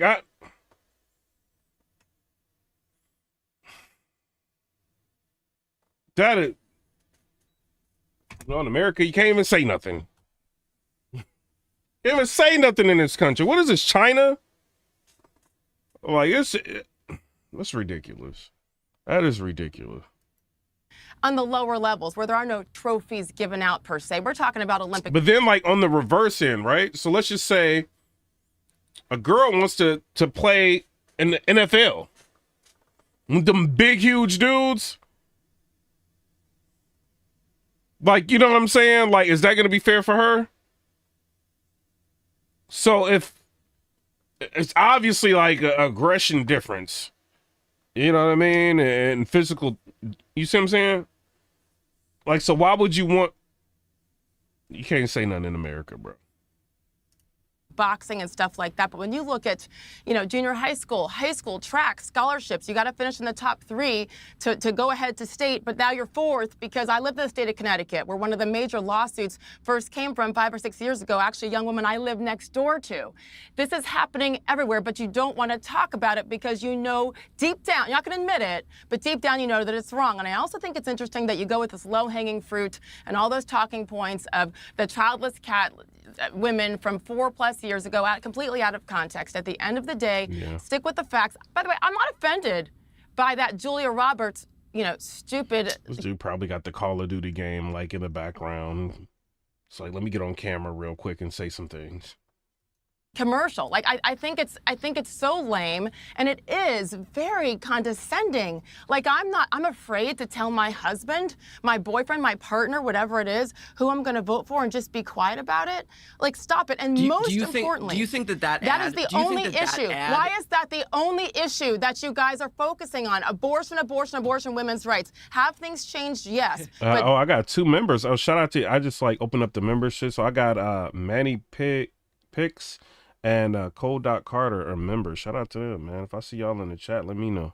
There are plenty of states that have 0 restrictions where you can do it up to the moment the baby's born, and I guess you're okay with that. Do you think that ad is more offensive and more condescending than women's bodily autonomy being stripped away? Are you more offended by that ad than the actual reality on the ground? Well, maybe because of the fact that women's bodily autonomy is not being stripped away. It is. No. It has never been part of the Constitution. It never has been. There isn't an abortion desert in the South. There isn't there abortion are more bans in the restrictions. South. Women are able to go get abortions in the South. Yes, but it also there are more. You asked me a question to let me answer. Yo, Governor Tim Walz just passed something, and we read it in the last live. So basically, he made it like in his state to where it's like basically unrestricted. Like you can like just, I mean, they ain't not even putting a cap on like the time you can do it. It's crazy, bro. I'm like, Tim Walz, you wilding for that. And then he made it to where like if somebody else becomes governor, they can't change it. It's like, yo, he is wilding for that, bro. There are definitely more restrictions depending on where you live. There are also many states where there are fewer restrictions, #none, where you can do it up to the moment a baby is born. And even in some cases, we have seen after. So let's not act like it's only one way. There are less restrictions in some states, 10, 11, and then there's many others where there are so many more. This has been through the years. This is before Dobbs, by the way. There's so many things. But tell me why this is your only issue. Tell me why this is your only issue, Brian. Why is this your main focus? How about the border? How about the economy? How about endless wars across the pond? Like, that's the stuff that by the way, black voters, Hispanic voters, everyone's talking about is the economy. This is the one thing, because that's the only thing that you think you can quote unquote win when this country is falling apart and people don't feel safe. Which cases have we seen abortions happen after the baby's born? Because you just said that, so I'm curious where that's happened. It happened for sure in Colorado. I believe it also happened in Minnesota. I'll be glad to, you know what, I'm sure Piers can connect us. I mean, educate me. Excuse me. I'm sure Piers can connect us. I'm sure Piers can. There were babies left on the table. You're just saying you're sure it's happening in Colorado. Give us the proof. There are a lot of viewers. We'd love to know where babies are being executed after they're born. We would love to know where babies are being executed after they're born in Colorado. Let us all know. I just told you, and I don't know how you define executed, but left to die. That has absolutely happened before. Yo, this is wild, bro. Oh. This is crazy. Cinco Two-Way said Democrats are shady. Natalia Georgevich said Tim Walz is in Wisconsin. And I guess you guys are talking about something. And it is something I talked about with RFK Jr. on my... Yeah, Cinco Two-Wavy said, why is a guy arguing with a woman about her body? Hey, stop coming in here making sense. You're making too much sense, too much common sense. You know what I'm saying? Like, that is a fact, bro. How you sitting here arguing with her? And then, like, they're finding out 1,100, I mean, not to digress from what they're talking about, 1,100 medals were given away to biological men, like, from women. Like, that's crazy, bro. Podcast several months ago when it was late-term abortion, all that whole debate. Again, I'm sure Piers can connect us. I'll gladly go back and forth with you because I respect the hell out of you. At the end of the day, my question for you is, isn't there more? How about the topics that I listed that you completely ignore in the border and 10.4 million minimum people coming over the border? That's who we know about. I'd love to not talk the other about people the that have border. got. No, but you don't talk about that. You're talking about women's autonomy. And by the way, I'm a woman. You're not. Focus on the other things as well as that, because there's another man trying to tell a woman what to do with her body. So many more important things, and you know it. But because you guys are stressed out about how this campaign is going, you're focusing on that one issue: abortion, abortion, abortion. How about protecting our borders so those young girls don't have to make that kind of a choice if something bad happens when a criminal comes across the pond and hurts them or rapes them? Focus on that. It's so bizarre to say that I can't talk about the issue of abortion when it's one of the most, if not the most important issues that Americans are voting on right now. And you want to talk about women getting raped by people coming across. No, I'm talking about all of it. Let me finish my one sentence, please. I beg of you. I'm talking about all of it. While you spoke. I sat here quietly while you spoke. If you're not going to let me speak, then what's the point of this? You just said that you want to talk about. You said that you're worried about women getting raped by people that come across the border. And then what? And then not being able to exercise their bodily autonomy? Again, like, all of these issues are connected, but you don't want to talk about the issue of bodily autonomy, even though it is the most important issue that Americans are facing right now, even though in 2022, 2023... Like, we got an immigration, like, people are coming into our borders like crazy. What are you talking about? Even though in 2022 and 2023, Republicans were losing on this issue in places like Ohio. Yeah, Katie M said abortion is absolutely not the most important issue. Kentucky, Kansas, and Alabama, and yet you're pretending that it's not an issue. You want to talk about the... I'm not pretending, Brian. I promise you. I'm not pretending, but I want you to look at it. Let me jump in. That's not the number one issue. Let me jump in. Let me ask Brian. Here's what I'm curious about. Because take Europe, for example. In Europe, there are a number of countries where it is illegal to have an abortion at all.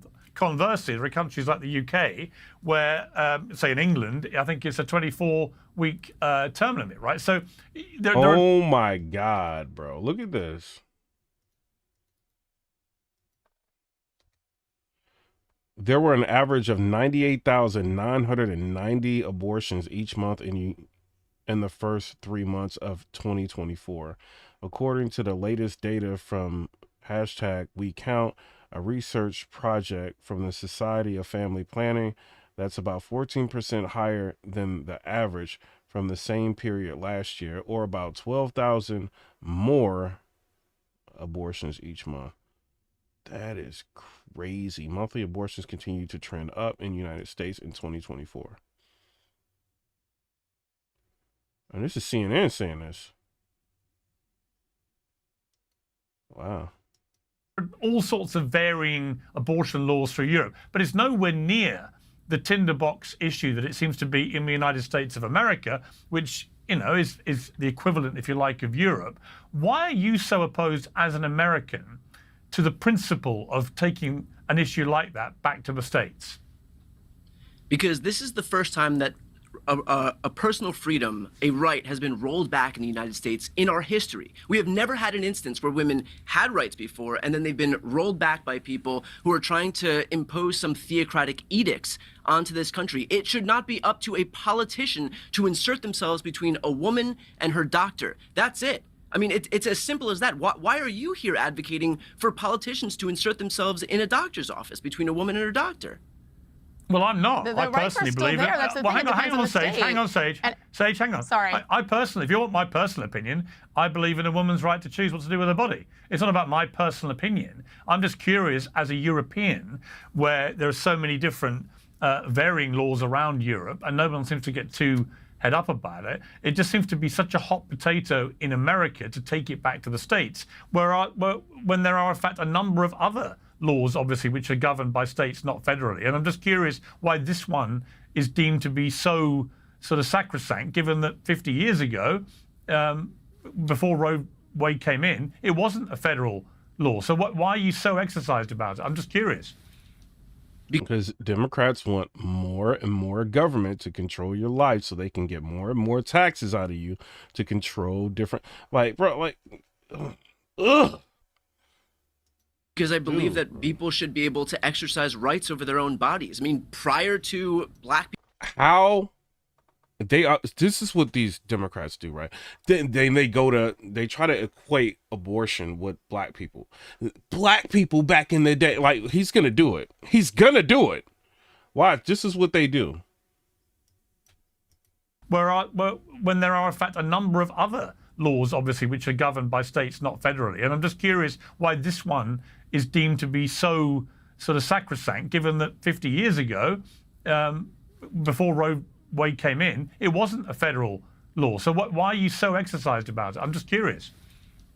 Because I believe that people should be able to exercise rights over their own bodies. I mean, prior to black people having the right to vote, they weren't allowed to. I would be worked up if that was rolled back too. Prior to women having the right to vote, they weren't allowed to. I would be worked up over having that too. Prior to black people having freedom, they didn't. I would be worked up if that was rolled back as well. We deserve rights, we deserve progress, and the notion that we should just take it lying down when those rights are rolled back is bro, unaliving somebody is not a right, bro.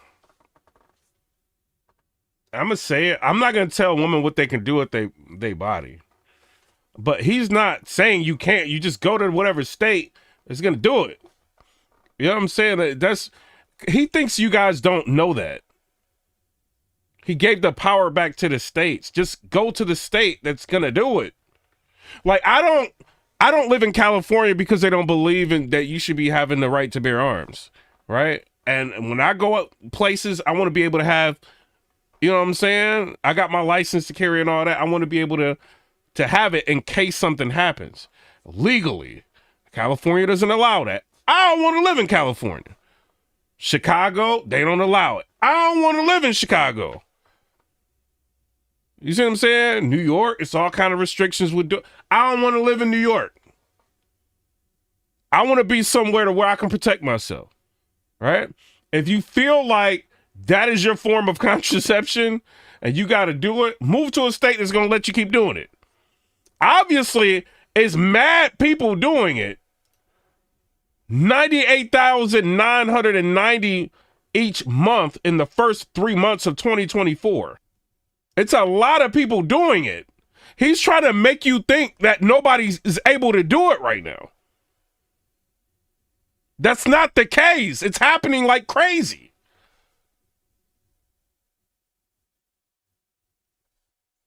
It's ridiculous. Defies reality.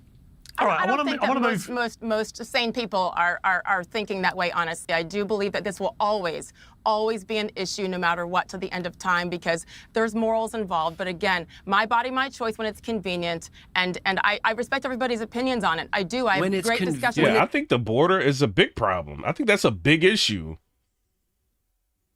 Like, and she didn't want to address it when she was talking to Anderson Cooper. He's like, are you going to like continue to build a wall?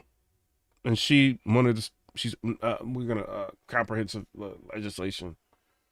She didn't want to talk about that. She don't want them people that can come here and go to these places with no. Why did Joe Rogan talk to Donald Trump and said they were sending illegals to swing states? Why did they say that on the Joe Rogan podcast? Like 38 million people were watching it. I'm not saying this. Joe Rogan said that. I'm not saying he's right. He could be wrong. Right? Because he thought Ohio was a swing state. You know, so he could be wrong. You know, but why did he say that? It's with my female friends and men. Excuse me. Let me clarify because obviously you know that there are states in this country. There are states in this country where women can get raped. Brian, there are states in this country where women can get raped, and yet it's inconvenient for them to try to exercise their bodily autonomy with an abortion. I said that. And speaking of the R word, a lot of people are getting R word at the border. Like women that live within that area. There's a video on Twitter, on X, of the cops saving a lady that's in that happening to her. Because people are coming over, illegal immigrants are coming over and doing it. Some of them are doing that.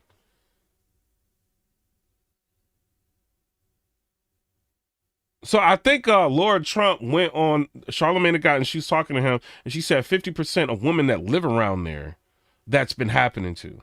And then she also said the hospitals are overrun by illegals.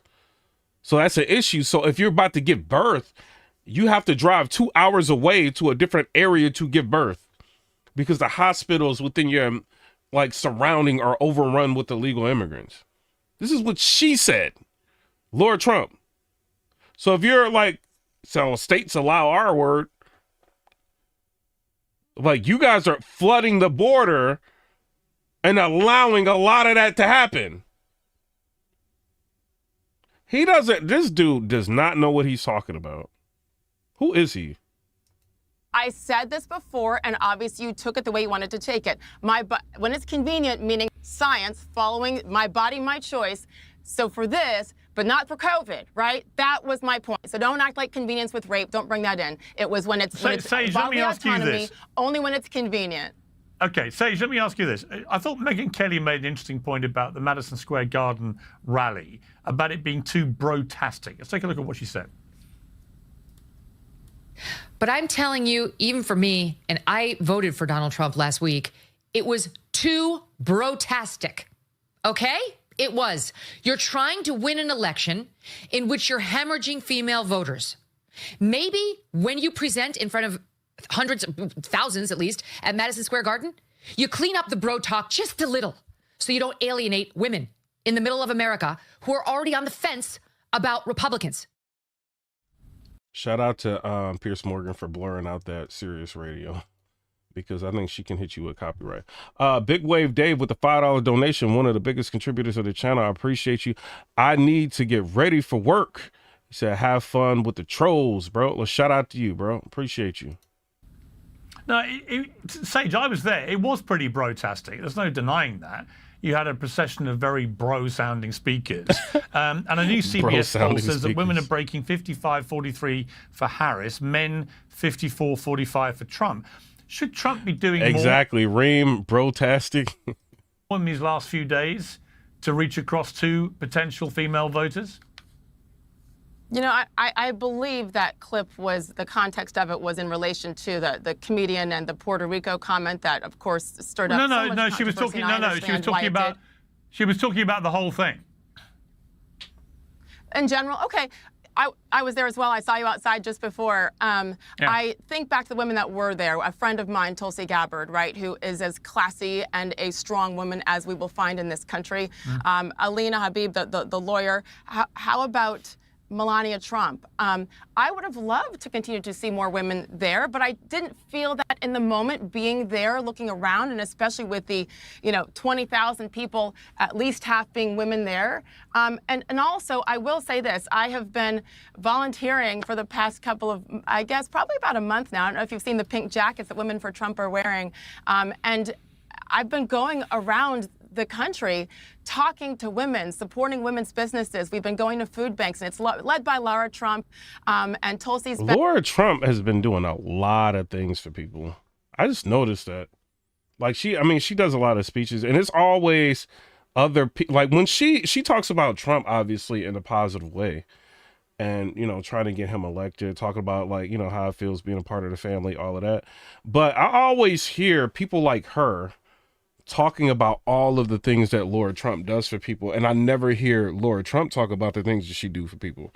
And it's kind of reminiscent of Donald Trump, right? Like he did an interview with somebody and they said like, yo, he chartered a plane. Like, I heard that you chartered a plane for Nelson Mandela when the United States wouldn't. For him and his family, you did that off of your own dime. He was like, oh yeah, I did that. Donald Trump never even talked about that. Found out that he paid people's mortgages off. Like random people's mortgages, he just like paid off. Like nobody talks about this stuff, but it's like other people talk. So if these people are like so bad, why are so many people have amazing stories to tell about these people? Been there, and Danica Patrick's been there, and Elizabeth Pipko, and so many women who are just coming together and volunteering as women, because I think so often we're told, how can you be a woman and support Donald Trump? And there's obviously millions of women who do. And so I think it's just been really... So it says Laura Trump is an American former television producer. Oh, so, okay. So she made money. She like 42. So she's a former American television producer who has co-chaired the Republican National Committee since March 2024. She is married to Eric Trump, the third child of former U.S. President Donald Trump. She was the producer and host of Trump Productions' Real News Update and a producer of Inside Edition. Yo, she got banked, bro. If she was doing all of that, producer of Inside Edition? What? Fascinating for me, never having done any of this before. I mean, this is the last thing I thought I would be doing, is doing anything political or with campaigns, but going into these communities and talking to women of color, people. I cannot tell you how many women and men, but women have come up to me in my travels, in airports, on the streets here in New York City, and just said why they're voting for Donald Trump and how pissed off they are that they're told they shouldn't, based on whatever someone else's opinion is. So okay. I do think that they are doing more as a campaign. I do, because I'm part of it. Okay. Brian, conversely to you, I was surprised Kamala Harris didn't fly. Well, she's worth $10 million. Fly and do Joe Rogan in Joe Rogan's podcast studio. It's the biggest in the country. Trump got 40 million people so far have watched that interview. It's a great way to get to men where she's clearly struggling. We saw that off-guard clip of her talking about she needs to get a better resonance with male voters. Was it a mistake? Shout out to Colin Radley. Appreciate you, bro, with the $4.99. He said the New York Post endorsed Trump. Thug life. Y'all smash that like button. Let's go. They did. I'm about to check that out, bro. Step of her not to go to Joe Rogan?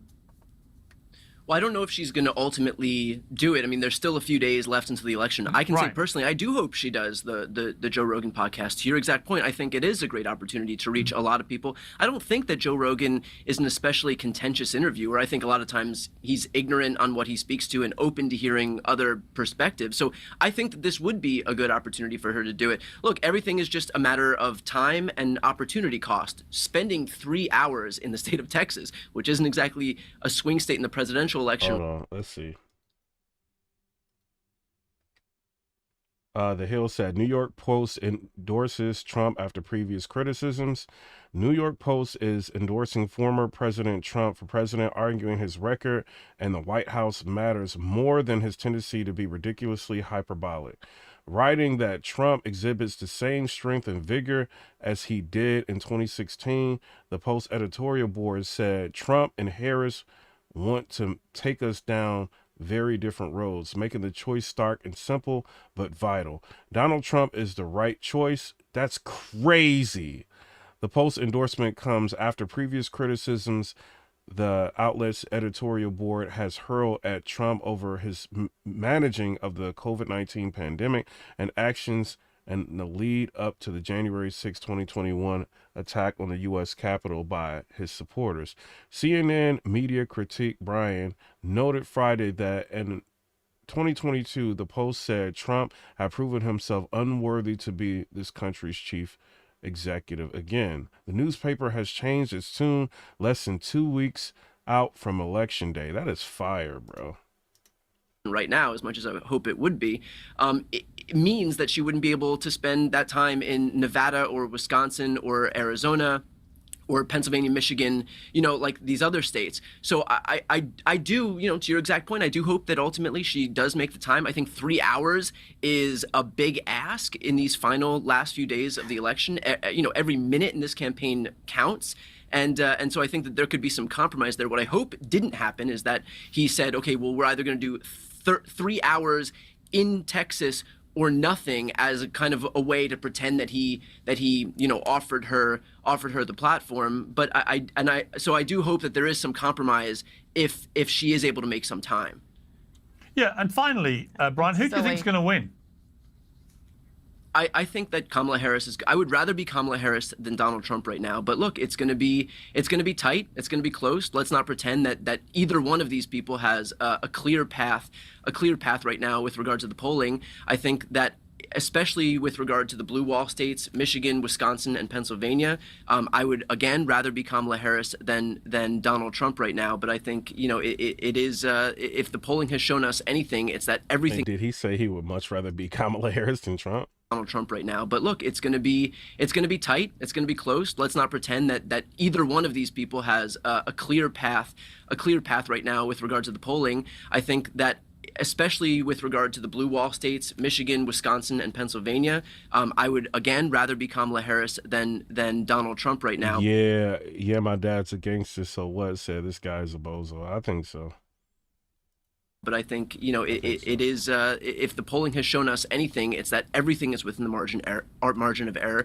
Everything. Said why? Joe Spencer said why Trump will not debate Kamala. I mean, he walked into, he did a CBS debate. Like, he was being fact checked and, you know what I mean? Like, all of that. He literally walked into an ambush.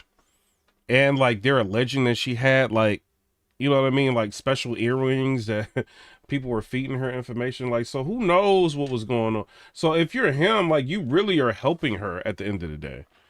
Because she's not going to do any serious, like, interviews. You know what I mean? Like, I think she did one with Brett Baer. And then Anderson Cooper actually, challenged her a little bit. But other than that, like, if you debate her, bro, like, you walking into a situation where everybody's going to be against you. Is what it is. So I would not be, and then you're giving her more publicity. He's obviously more popular than her.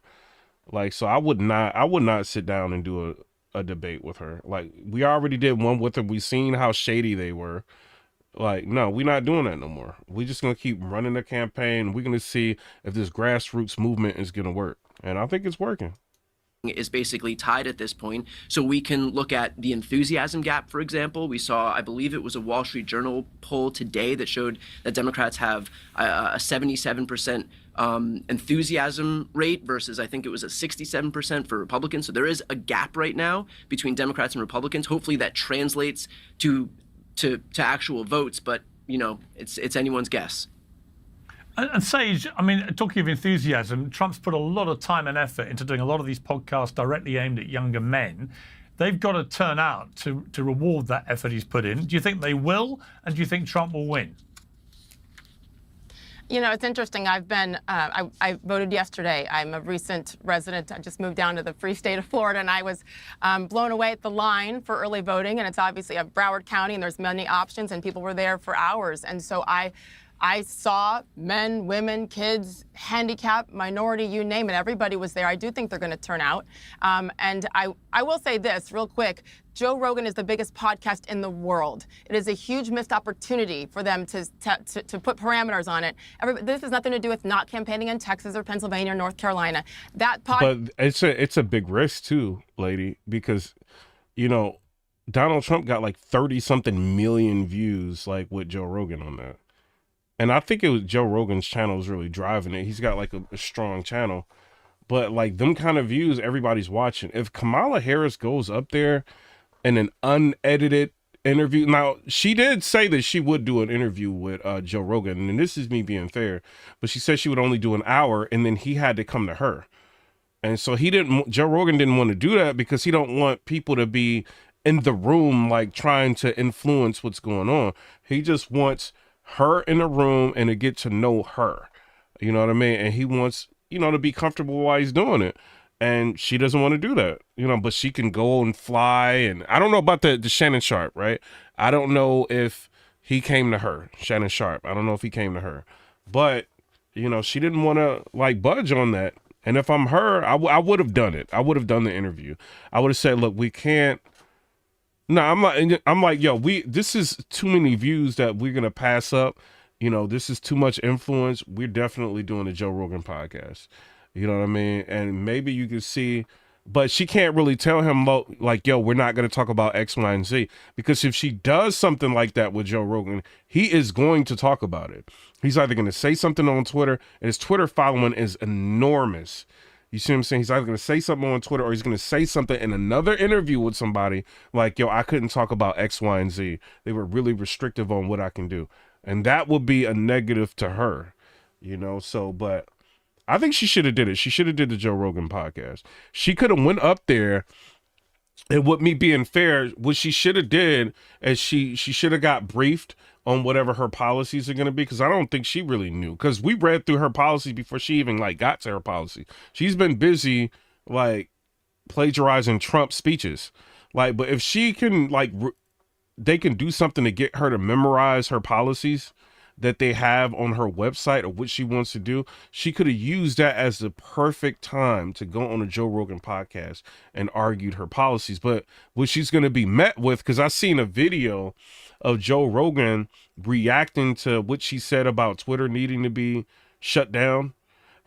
Or X needed to be shut down. He's going to ask her questions about that. And I don't think she's, you know, wants to be put in that position. He's going to be like, why did you say this? You know, can you tell us? And maybe is there something that we're missing? Why do you feel like Elon Musk should lose his platform for his free speech? And you feel that the government should regulate what happens on X? Like, can you tell us? Like, if she does not want to face anything like that, like being complete. And then he's going to say, hey, you know, you guys were in office for 4 years. And I think he would actually try to let her explain things. Joe Rogan would ask you, you've been in office for 4 years. Can you tell us why these things were not fixed in 4 years, like to the best of your ability, and just let her talk? And I don't think she can substantiate anything. Like, she can kind of skate around things, and she's doing the Al Sharpton interview, right? And Al Sharpton had more things to say about Trump than her, right? And, you know what I mean? He's basically guiding her through the interview just like Charlamagne the God did. So she's used to being coddled. She's got Michelle Obama, Barack Obama, taking her by the hand or walking her through this whole process. She's got every celebrity getting out and talking more than her. You know what I mean? And so it's like, I don't think she's got the stamina to do a 3-hour interview with Joe Rogan. I don't think she does. Because I think she's being coddled too much. And Joe Rogan's not going to go for the coddling. Podcast goes. And then, like, before we get to this, then the Shannon Sharp interview, Shannon Sharp is asking her, what did you eat for breakfast?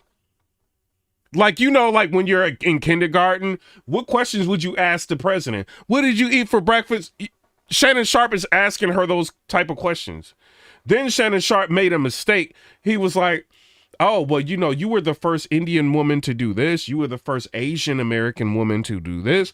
You were the first Black woman to do this. You were the first, like, it's like, how many races is this lady? And she was like, yep, and I was the first Black woman to do this. And I'm like, did you just not hear? He said you was the first race of, like, all of these different races. Like, and Shannon Sharp just keep going. Like, he didn't think, like, if I was Shannon Sharp, I would have been like, all right, now I just said that you would have, first of all of these races who do all these different things. What race are you? It's not a problem, but we just want to know because Candace Owens is putting out a lot of videos on you, ma'am, and she's got millions of views on all these videos, and she's saying that your grandmother that was in that book is not your grandmother. Miss Burroughs actually like Jewish and Irish, and she was allegedly not alive when you were born, but then there's a picture in your book of you and your grandmother, like, and she's black. So can you explain to the public what's going on? And she's, you know, and Candace Owens, like, yo, like, Kamala Harris would not want to do an interview with me, bro. Then I would be like, yo, and then Candace Owens, she showed us a marriage certificate with a name that's exactly like yours on the marriage certificate. Were you married before? Like, what? Like, did you go to you started college in Canada? You went to high school in Canada, your formative years. We found out, like, is any of this true? Is this fake? Like, can you tell us, like, what's going on? Because this is very... Joe Rogan asking her all of that, bruh. Guarantee you. Global. It's short-sighted. I wonder what they're hiding by not having her do it. I wish she would. I've always wished from day one. I just want to hear her policies. It took a long time for us to get those, even on her website. So I think it's missed opportunity. I think Americans are seeing these missed opportunities, and I do think Donald Trump will win. Okay. Sage, Brian, but thank you both very much indeed. Appreciate it. Thanks, Pierce. Thanks, Thank you. I think Sage smoked him. What do y'all think? One in the chat if you think Brian won, 2 in the chat if you think Sage won. I think she won. I don't think he was prepared. I think he thought he could just spew some propaganda and it would stick. That's what I thought. So 1 if you think Brian won, 2 in the chat if you think Sage won. I think she won this debate. I think it was pretty clear. Thanks, Brian. Well, this week, Dr. Eric Weinstein, the mathematician many credit with founding the intellectual dark web, wrote a despairing post on X that summed up his feelings on America's big decision day. Yeah, most people said Sage won. Yeah, she won. She won the debate. You can't, like, and this is me being as fair as I can be, you can't really argue, like, the Democratic, like, their way of, bro, like, 1,100 medals have gone to biological men. Like, that's something to think about, man. Like, being real. It's like he knew he couldn't get up there and really argue with her. Red, I'm failing this election. I tried, but I simply failed. I cannot work within these concepts. My world, my country, my America is not on the ballot. Well, that post has been viewed over 7 million times already, with many echoing his lament. But many commentators have... Let me rewind that. With founding the intellectual dark web, wrote a despairing post on X that summed up his feelings on America's big decision day. It read, I'm failing this election. I tried, but I simply failed. I cannot work within these concepts. My world, my country, my America is not on the ballot. Well, that post has been viewed over 7 million times already, with many echoing his lament. But many commentators have accused Dr. Weinstein. Caleb said, do you know how little 1,100 is? Caleb, don't tell me like you don't think that's a problem. Come on, bro. Is sitting on the fence and squandering his significant influence at a critical moment for the country. And he joins me now. Eric, great to have you back on Uncensored. You decided in the end to say what you said. You saw the extraordinary reaction to that, good, bad, and ugly. A lot of people saying you've been a bit cowardly here. What do you say to them? Well, I find that somewhat funny because standing up to one political party alone is bad enough. Standing up to two just makes things worse. In general, to me, cowards lead mobs. They incite mobs, and they fight from within mobs, particularly behind the veil of anonymity. So it has nothing to do with that, and I also think that the post was widely misinterpreted. So let's clarify what you meant. So tell me what you... Shout out to Nathan with the $2.99. He said, hey, bro, from Fiji, Trump for president 100. Shout out Thug Life. You get a special Thug Life from Fiji. Shout out to everybody in the chat. Give him a Thug Life. Because we are voting for the felon. Shout out to Trump. Really Shout meant out by to that him. post. Sure. imagine that you have two restaurants and that both of them are failing the health grade. One of them may be failing the health grade by much more than the other because it has problems with fecal matter in the food, let's say. You may say, I can tolerate the risk of going to the one that's less.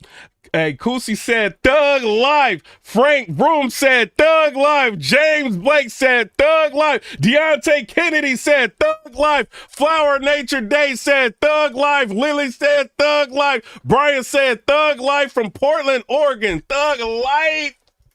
Dangerous. Shout out to But Robert. you can't recommend the restaurants to somebody else because, quite frankly, they're both super dangerous. Now, in my opinion, the Democratic Party has become something completely ununderstandable, unrecognizable, and its leadership appears, in my mind, to be evil. And that is my party.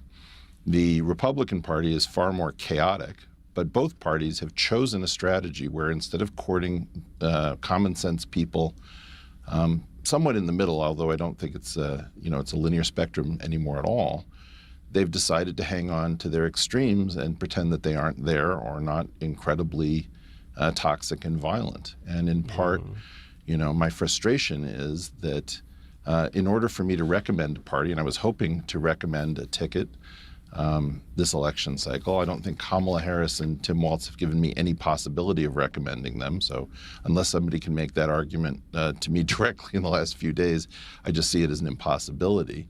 I was very disappointed in some sense because I have 3 friends in the Big Six on the Republican side, which would be RFK Jr., Tulsi, and J.D. Vance. And, my feeling about this is that we have a situation by which the Republican Party is just completely incautious. And if you see the reaction, just search on my name and the word Jew.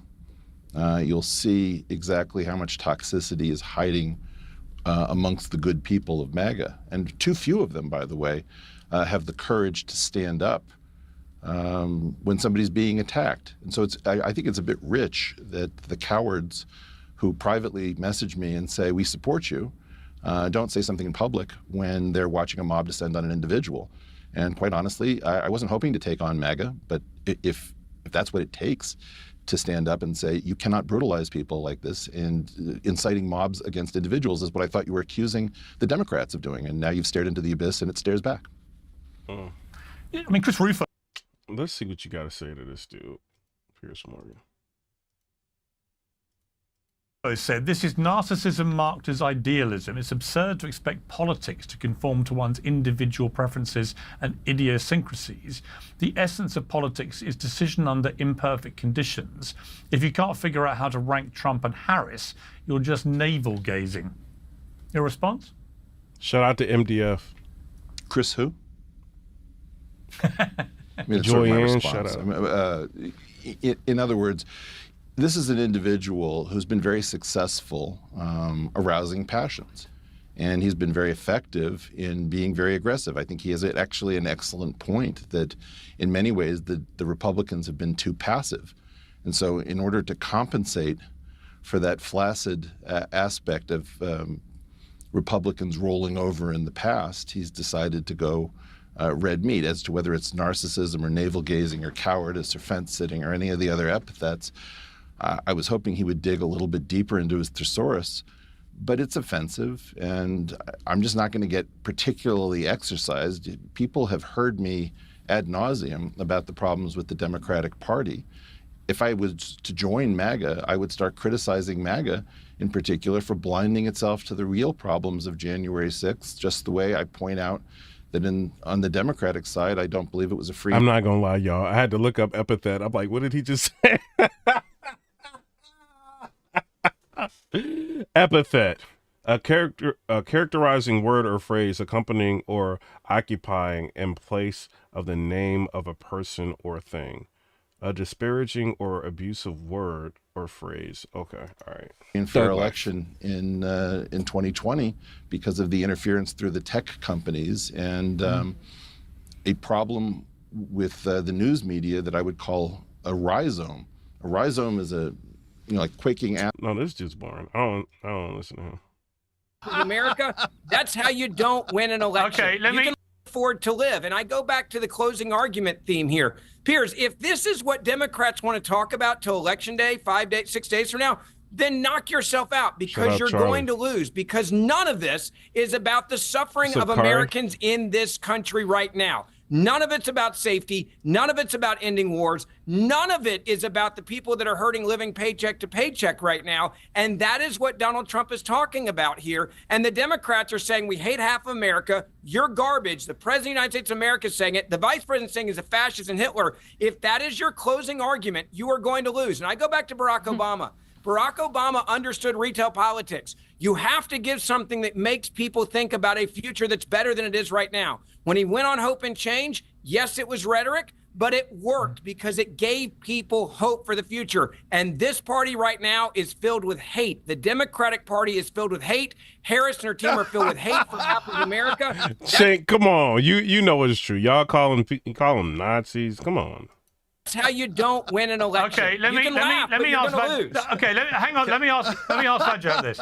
Vajra, here's what I'm curious about. clarify two things he said No, wrong. hang on. I'm going to go to Vajra. Let me just put this to you. Kamala Harris had a pretty good start when she replaced Joe Biden. The polls were good for her. She had a good convention. The coronation, you can criticize it for being undemocratic, but it was a very good period for her. But she did it with a very positive mantra. It was going to be joy and hope and the promised land and all the rest of it. Exactly what Ben Ferguson just said.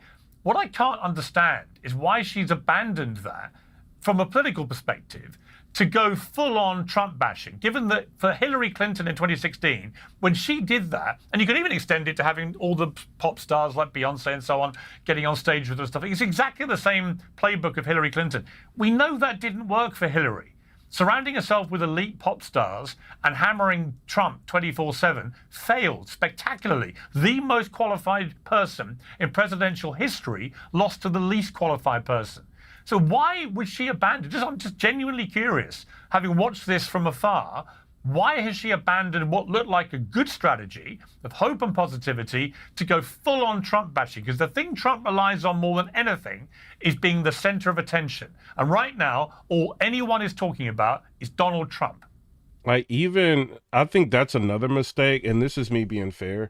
If Kamala Harris would stop spending so much time talking about Trump and talking about her policies, people will begin to think that she is going to bring some sort of change. But I think she's so unwilling to do that because they haven't demonstrated any change within the last 4 years other than high inflation. And you know what I'm saying? Like, gas prices was getting higher. People were having issues like buying homes, like all of that. But she needs to like get out of the mindset of thinking I have to blame Trump for everything. Let me talk about what I'm going to fix. If she did that, instead of just mentioning Trump all the time, first of all, like, you would get the name of, like, as soon as you hear Trump, you can be like, well, what is Trump talking about? You know what I'm saying? Like, make people know you and understand you and what you're willing to bring to the table.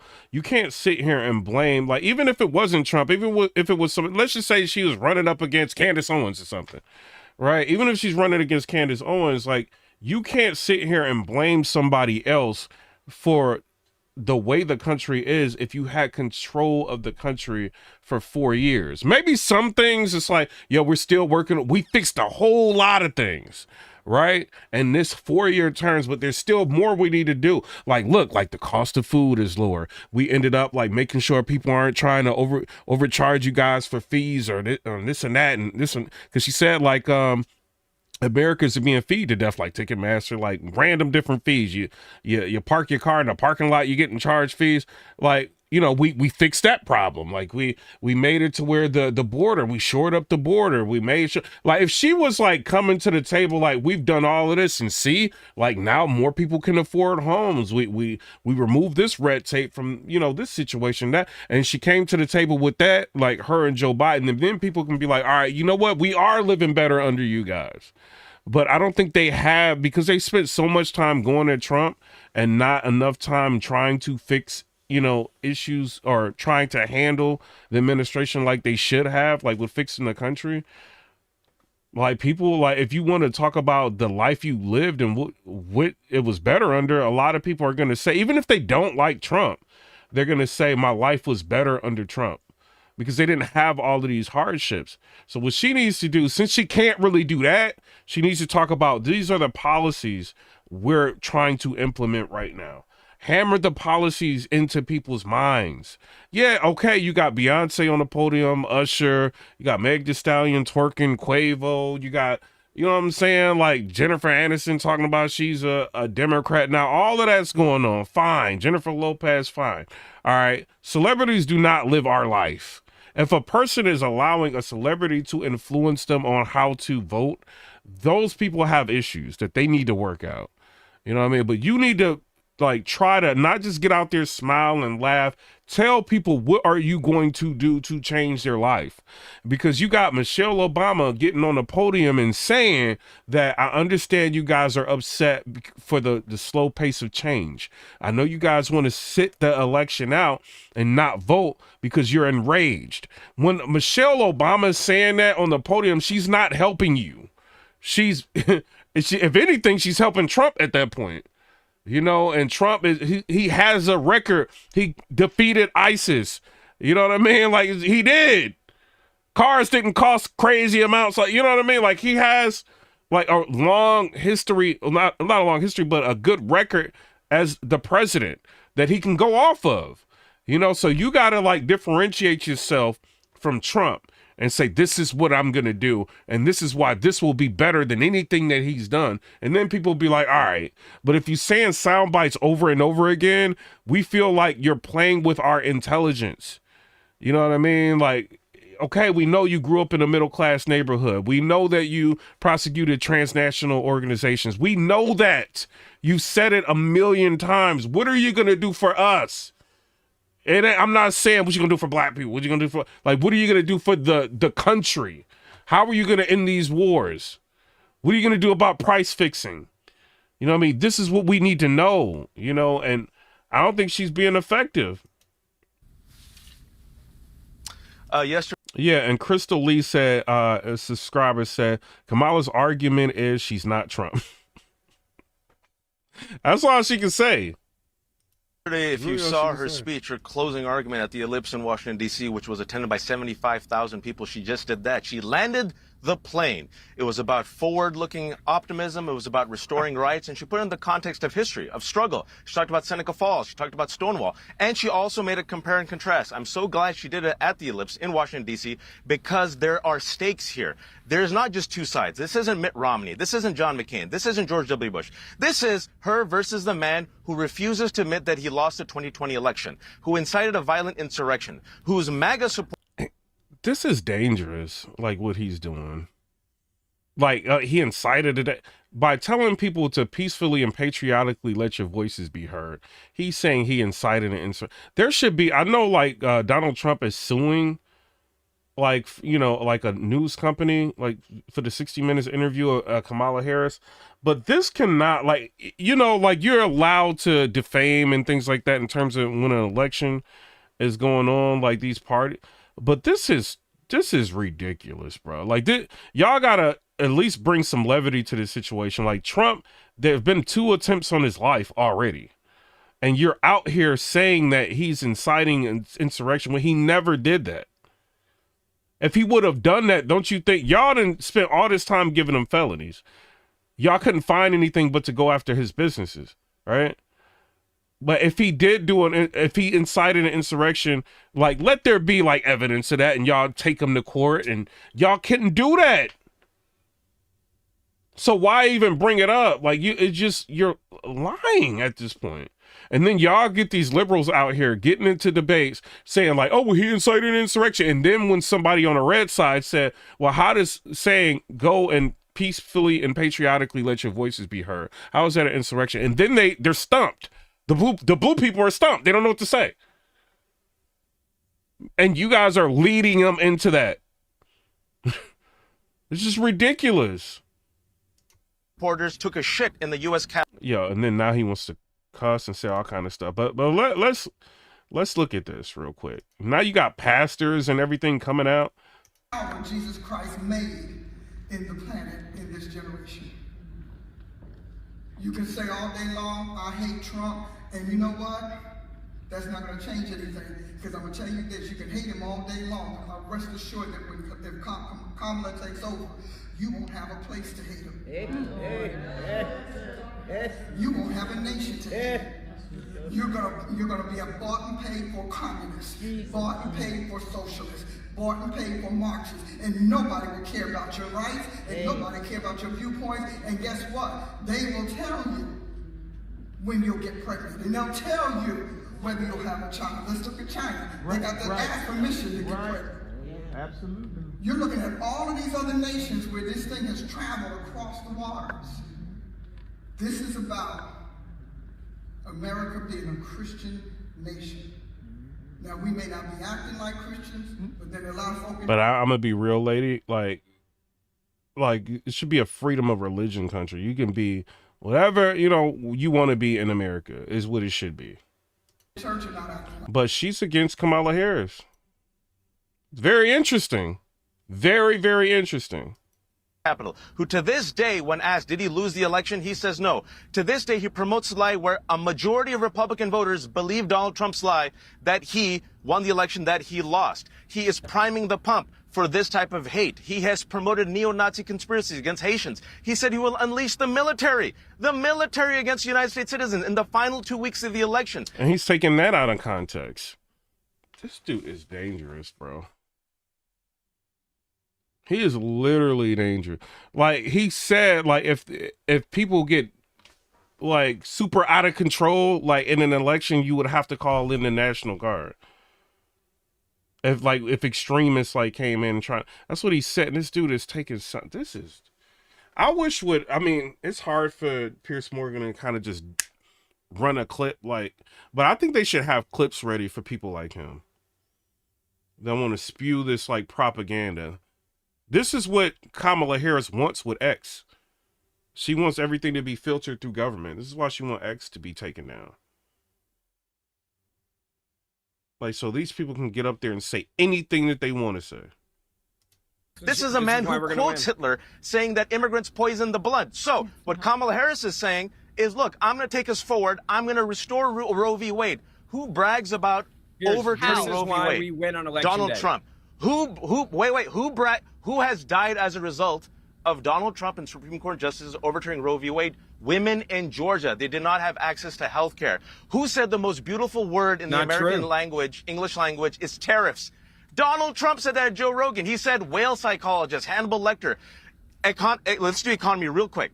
When economic experts have compared both plans of Kamala Harris and Donald Trump, overwhelmingly, who says the plan of Kamala Harris works better for the American people? Every single Nobel laureate. Show y'all this real quick.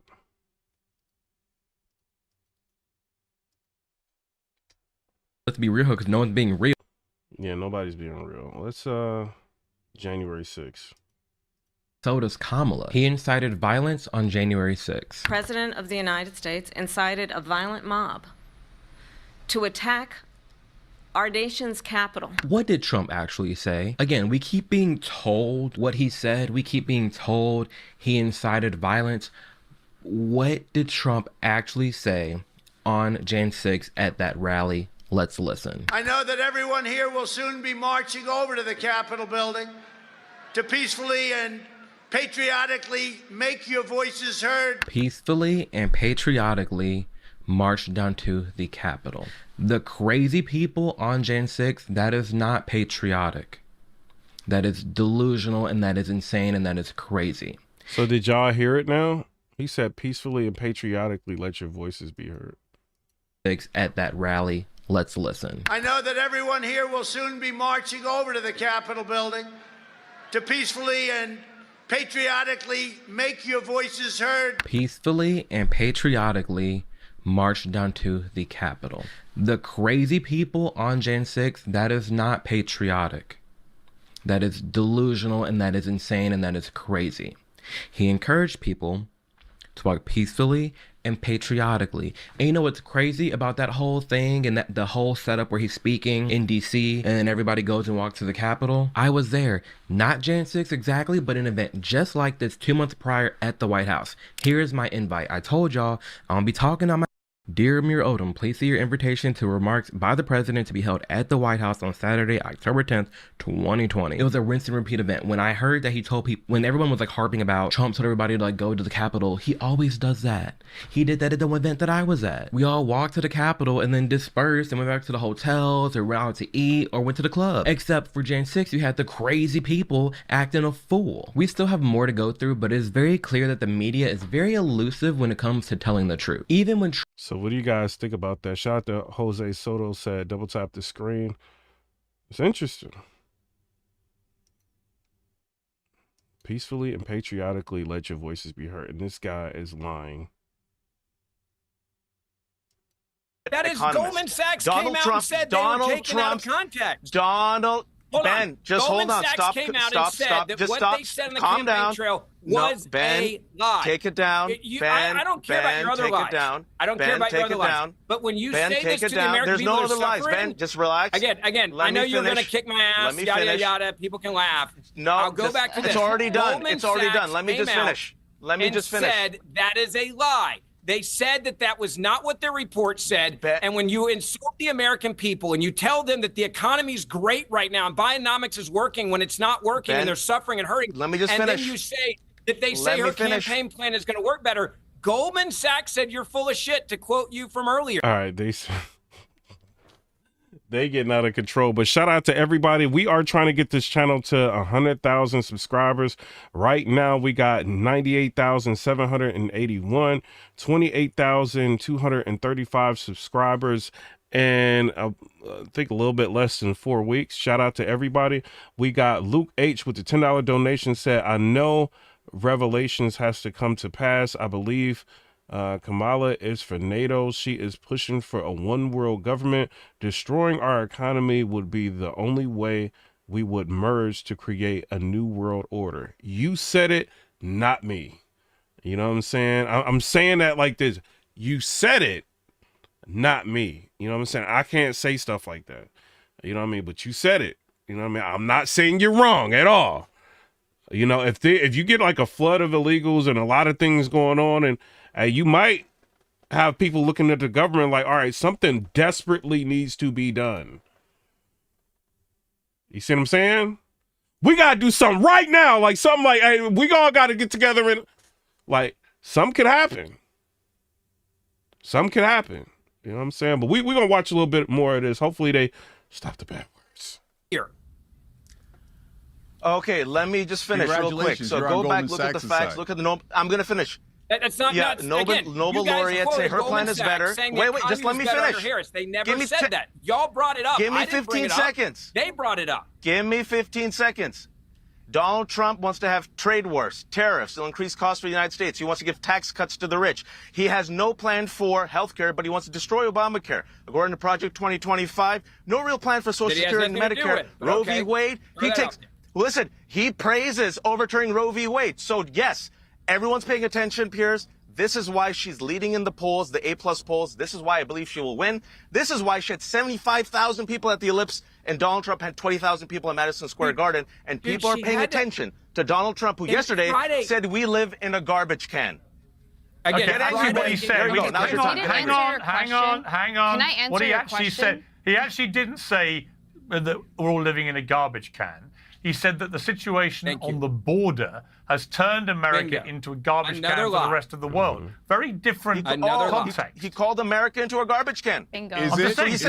Dude, this dude is just willing to get up here and say anything. Even Chink knows, like, come on, bro. What is you doing? Let me bring in. I want to shift gears. I want to bring in Emily. Chink knows. He's like, oh, it's not at all different. Chink, you know. That's why you're not really like super arguing. I want to bring in Emily. I want to just shift gears a bit to Israel. A lot of talk in the last 48 hours about whether there may be a deal between Israel and ending this war with Hamas. Obviously, we've had the ongoing situation in Lebanon and so on. Whoever wins this election is going to be very transformative in many ways and very significant, but not least, I would imagine, in how we get things sorted in the Middle East if we can. What do you think about what is happening right now? Do you think a deal is a genuine prospect? And how significant will it be depending on whether Trump or Harris wins? At this point in the war, a Trump or Harris administration, at this point, I don't think will make a big difference. I think maybe 6 months ago it would have been the world's difference in terms of a ceasefire deal, bringing the hostages home. But at the point that it's at now, Hamas is not even hanging on by a thread. They killed the head of the cancer. They killed Sinwar. Now they're starting with Iran. That's another story. But they really have nothing left to hold on to. All Hamas is doing is demonizing and harassing Israel, and Israel's losing its soldiers every day. And they're hurting the Palestinian people who didn't sign up for this war that Hamas started on their behalf. So this war is dragging and dragging and dragging. When will they surrender? So now hopefully Sinwar, the head of the snake, at least in Gaza, you know, without his leadership, hopefully they'll feel like it's reaching its dead end. But you know what the problem is? I don't know if they care about the innocent deaths lost. Sinwar himself said all the civilian casualties is just a necessary process. They don't. And it's part of war. So given that Hamas Shout out to Sean Keys. He said Trump doesn't value life, I don't know if it will end. They don't care about the hostages. come on. They don't care about the Palestinians. They don't give a damn about Kamala Harris, let me tell you that. So at this point, it's just when will they give it up? When will they realize they're losing and they've already lost this war? All right, Cenk, your response to that? Yeah, first, you didn't let me correct Ben, so let me just correct him real quick. Trump said terminate the Constitution himself. It's on Truth Social. You could look it up. And he said we should attack the enemy from within in the military. It's on tape. So in terms of Israel, look, I was heartened that the strikes that Israel did on Iran were not devastating, meaning that it is a lower chance of war. So it's a rare, slight act of restraint. I'll take it. If there's really any chance for a ceasefire in the next couple of days, that would be amazing. I don't care who's responsible for it. She's now saying like it's not a big deal who brought it to you because it looks like maybe Biden and Kamala Harris are going to bring it to you. Hold on. So Happy said, how can a person in the chat said, how can America tell any other country not to defend their people or their borders? But I don't care. Anybody can take credit for it as long as it gets done. They can like stop you. You know what I mean? Like if you're opposing, they can like raise tariffs. They can, you know, put trade restrictions. They can do things like that. Or if you're like one of our allies, we can stop giving you money. We can stop supporting you in different ways if you don't listen. So, but I mean, I get what you're saying though. Like, how can you tell some other country? It's just weird. Like, you know what I mean? Like everybody's meddling in everybody else's country, but sometimes it's a necessary evil. You got to be paying attention to what they're building over there. You know what I mean? Like, do they have nuclear plants? You got to look at all of that different stuff. The idea that the Palestinians made the Israelis slaughter 42,000 of them at a bare minimum is absurd. No, Israel did that according on purpose. To Hamas. So I think that the reason, according to Hamas. According to shout out to Sean Keys with the $2 donation. He said, "Chink up there looking like a young disaster." Reality, objective reality. Every news organization, every human rights organization, Israel's killed more journalists, more human rights workers, slaughtered over 15,000 children. They're continuing to slaughter. It's like I'm listening to Hamas Northern Gaza as we speak. Being used. Interrupt, Hamas Israeli parrots. Brought to you by like you do. You interrupt. Propaganda, that's okay. total, utter terrorist propaganda is what you guys are doing. It is. So you're defending the terrorists. It's only your you guys are doing terrorist propaganda on behalf of the IDF. You guys have killed 40 times more. Let's speak over each other. We can't hear. You're supporting a terrorist state. Yo, I can't like that. They saying a bunch of them words you can't be saying on YouTube. Shout out to them though. Even though it is YouTube, like they got a big channel. I don't even have 100,000 subscribers yet. It's close to it, but you know, when you get verified and stuff, you might be able to get away with stuff like that. Day of my life. I have not even taken a 10-minute recess. I have not been like, let me just chill for like 5 minutes and not be black for a second. So it's so ridiculous and never warrants a response. But it does today because I wanted you to compare and contrast Shay Shay's attitude when he addresses blackness, when speaking about an actual black person, and then when speaking to a person who's just wearing blackface. So here he is. Let's jog your memories about what Shannon Sharpe had to say about me following my exit from the Daily Wire. Take a listen. Oh, he never should have said anything about Candace Owens. Yo, Shannon, man, you gotta leave certain people. You gotta leave alone, bro. She one of them. Come on, Shannon, bro. All right, you gotta leave her alone, bro. She will go in. Sometimes and it's happened before, people in our community forget that they're black.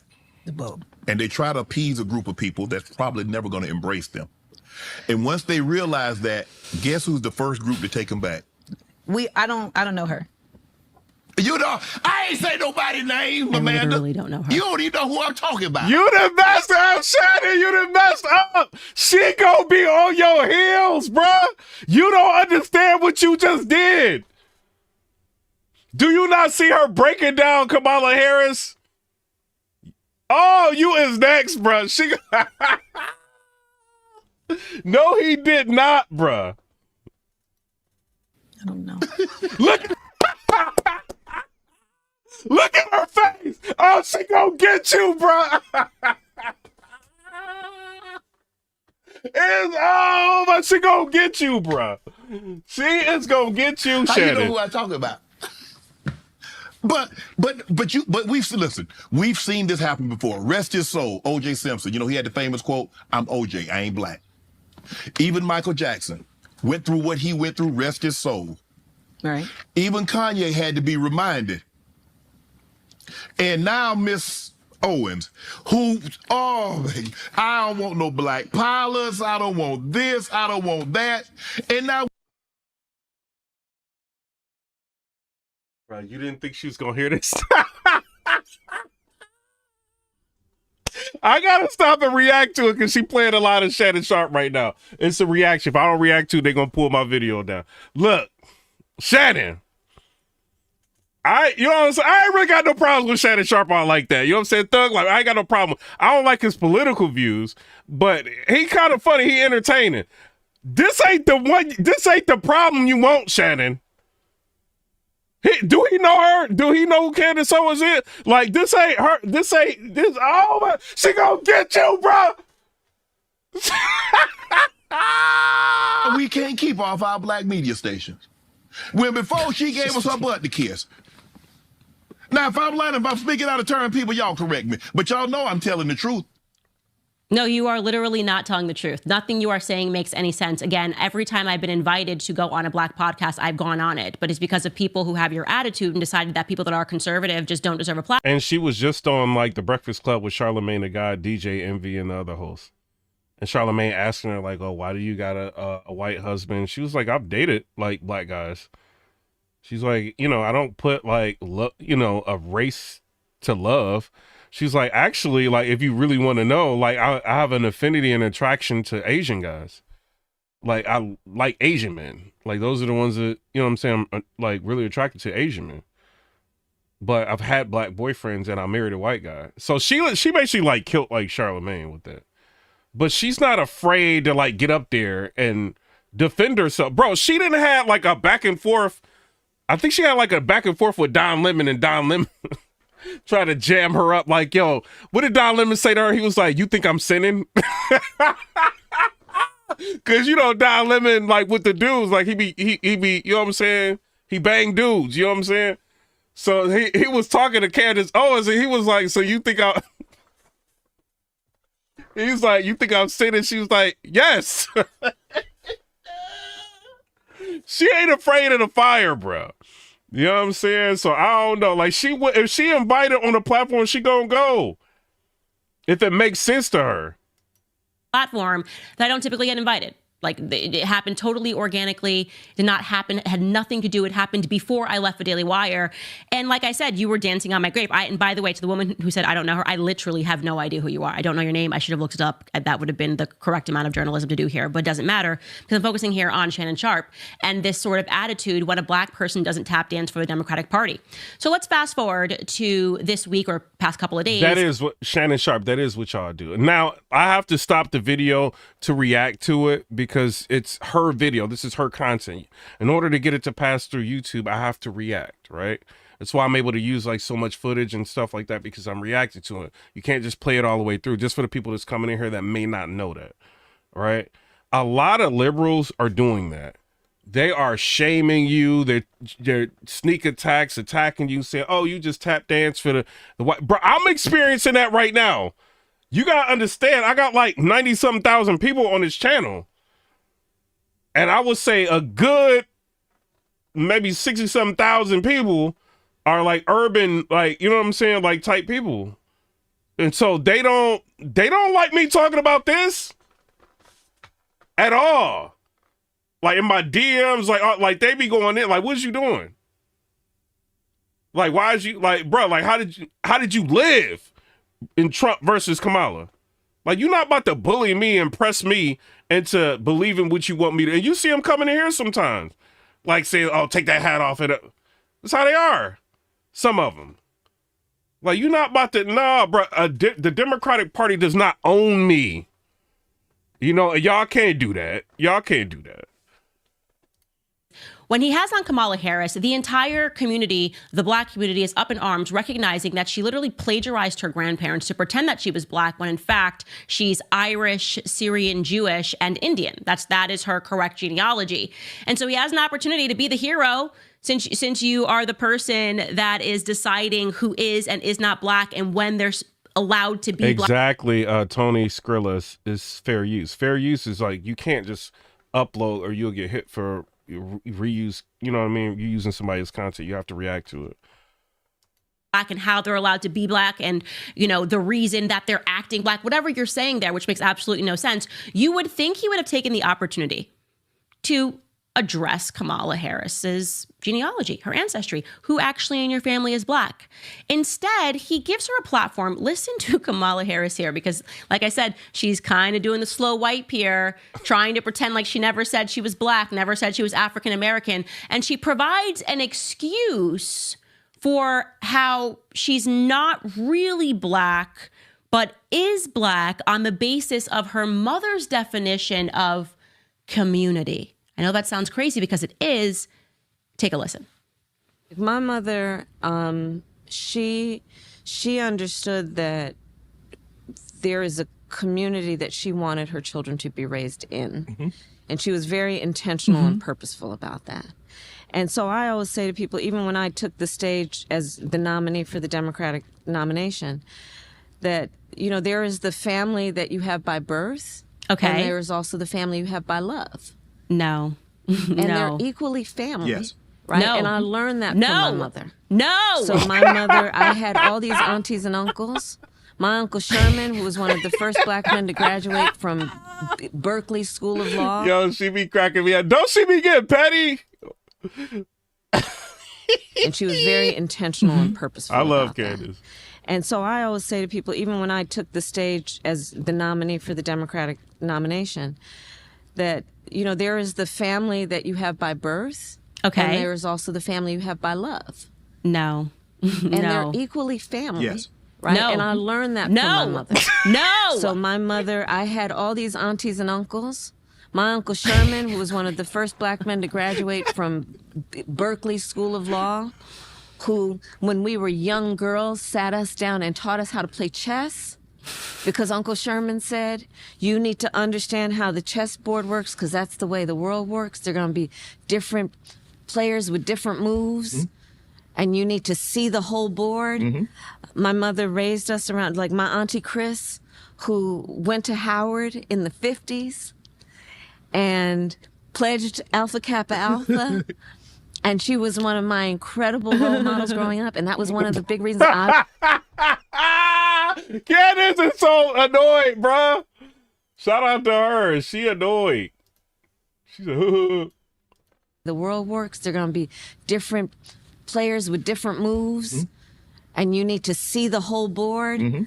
My mother raised us around, like my Auntie Chris, who went to Howard in the 50s and pledged Alpha Kappa Alpha. And she was one of my incredible role models growing up. And that was one of the big reasons I wanted to go to Howard University and pledge Alpha Kappa Alpha.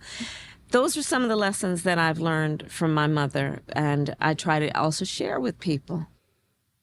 I mean, just look at him. How does that not register to Black America as an absolute fraud? Like, where is that same energy? He's like, yeah, that makes total sense. When, you know, and it's not your family, but it is your family. He's like, yeah. Yeah, just lapping it up and accepting whatever she says. Why?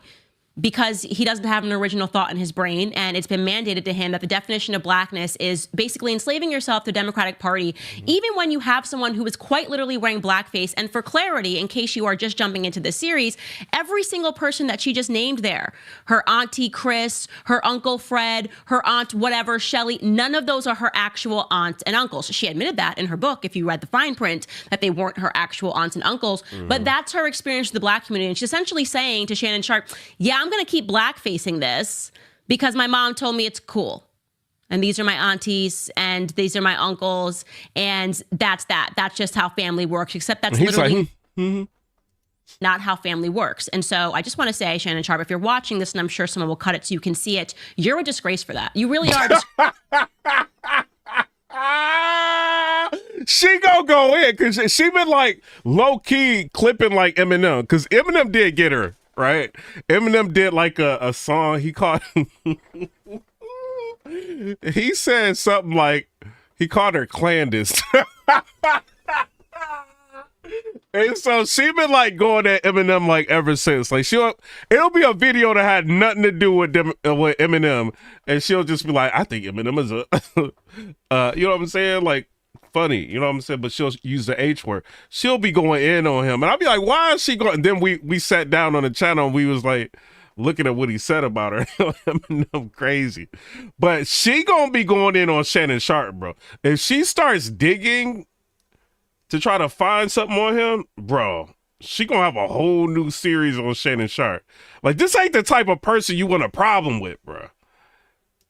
Disgrace for your treatment of somebody who's actually black when weighed against your treatment of somebody who has been wearing political blackface simply because she wants votes from people that she perceives as stupid. And by the way, you are playing the part there, Shannon Sharpe, of being an idiot.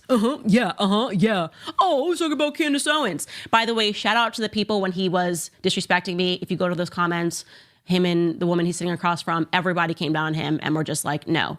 Just because she does not agree and go with the crowd, you don't get to disrespect her and say that she's somehow putting on like I don't speak. And I'm gonna be real, like she does, like when she talks, and I think this is why a lot of like people in the black community are now starting to like really latch on to her, because she does like black men, like she sticks up for black men, like how they're being treated and stuff like that.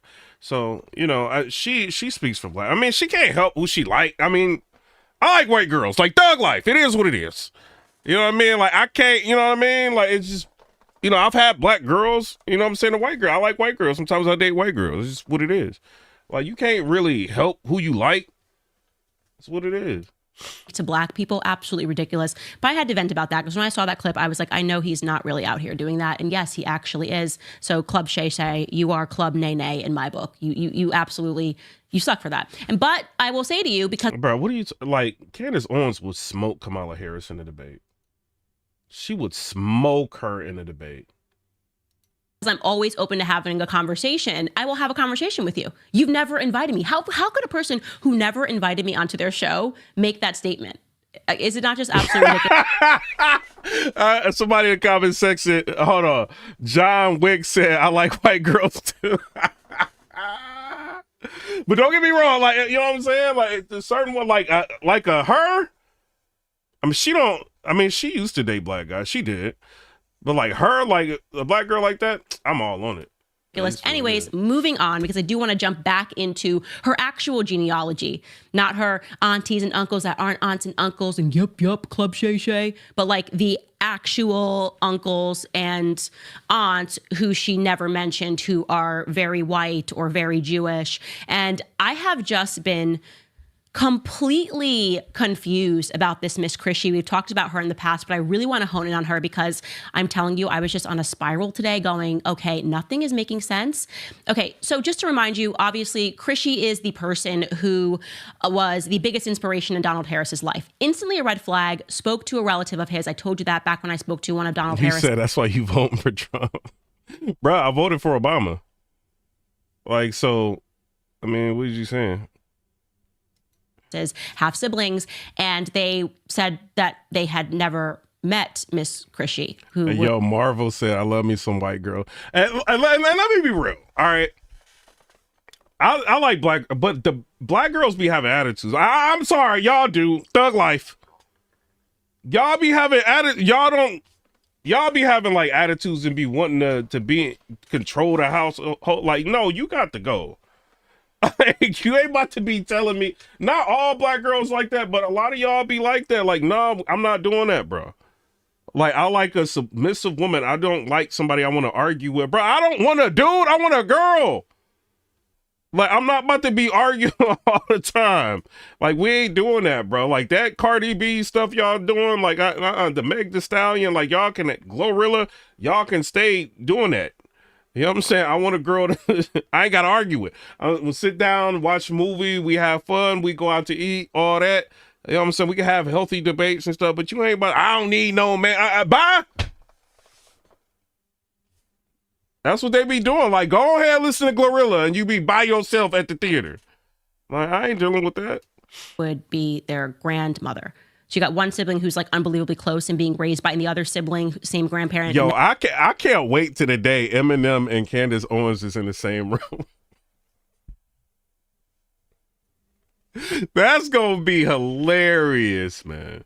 Never heard of them, doesn't have a picture in the house, and realize that is actually remarkably suspicious. Somebody, I'm gonna give you some attention. I really don't like doing this because this video's got like mad views and people be like, yo, why are you showing people attention like this? But Jill Scott said, weak men want weak women. This is what y'all black women be saying. I don't want an argument. I don't want, like, you know what I'm saying? I don't want a dude. I want a girl. Now, I'm not saying all black girls are dudes. I'm just saying, like, the super ghetto, I don't need a man type girl. Like, black women, them type, like, I don't want that. I want, like, a black woman like this. You know what I mean? Like, you know, articulate that, you know what she want, like, out of life.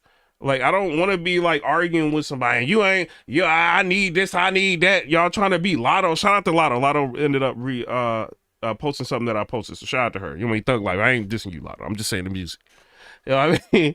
But, like, nah, I don't want that, bro. Like, who wants to, like, you come home from a hard day at work, and then now you got a hard day at home, like, dealing with somebody with an attitude? I ain't trying to deal with that, bro. So they don't actually know their own grandparent. And so I decided to look for clues in his essay, and just reminding you, he told us that his roots go back to Miss Chrissy, that she was formerly Christiana Brown, so presumably she got married, and he says right out. Yeah, I'm speaking. Carmelo said, bro, speaking facts. Yeah, it be the dudes be simps, bro, because it's like, it's a simp in here, bro. I don't want to say his name because I don't want him to like get like super offended, but he is simp. You be like one of them dudes simping on TikTok. You know how TikTok be making you like watch lives, and like you might stumble across a live and it's like dudes just simping in the comments. You know what I mean? To let women like walk all over him. Like no, I'm not that type, dude. Like, I make really good money. You know what I'm saying? Like, I got a strong opinion. You know what I mean? Like, I like my woman to have a strong opinion, but I don't want her to be like somebody I got to just argue with all the time. Like, if somebody tells me there's $1 million down the street, you know what I mean? You just got to, these are the directions to get there, and I'm on the phone with somebody and I got to tell them how to get there, and they're going to be arguing with me. I do not want you in my life. Thug life. You know what I'm saying? I want an easier experience in life. I don't want more gray hairs. Y'all be crazy like liking that. You know what I mean? But like black women like this, I mean, it's good ones out there. It's just, it depends. I don't want no Glorilla. I don't want that. Some of y'all like that. I don't like that. I don't want no Glorilla at all. Is honest about the fact that she is a descendant of Hamilton Brown, who is on record as a plantation and slave owner and the founder of Brownstown. He was a nasty piece of work, extraordinarily racist, whipped the crap out of his slaves, and fought so that slavery would never end. He did not want the abolishment of slavery, and he went to England to fight it at every regard. He was known to be particularly vicious and abusive.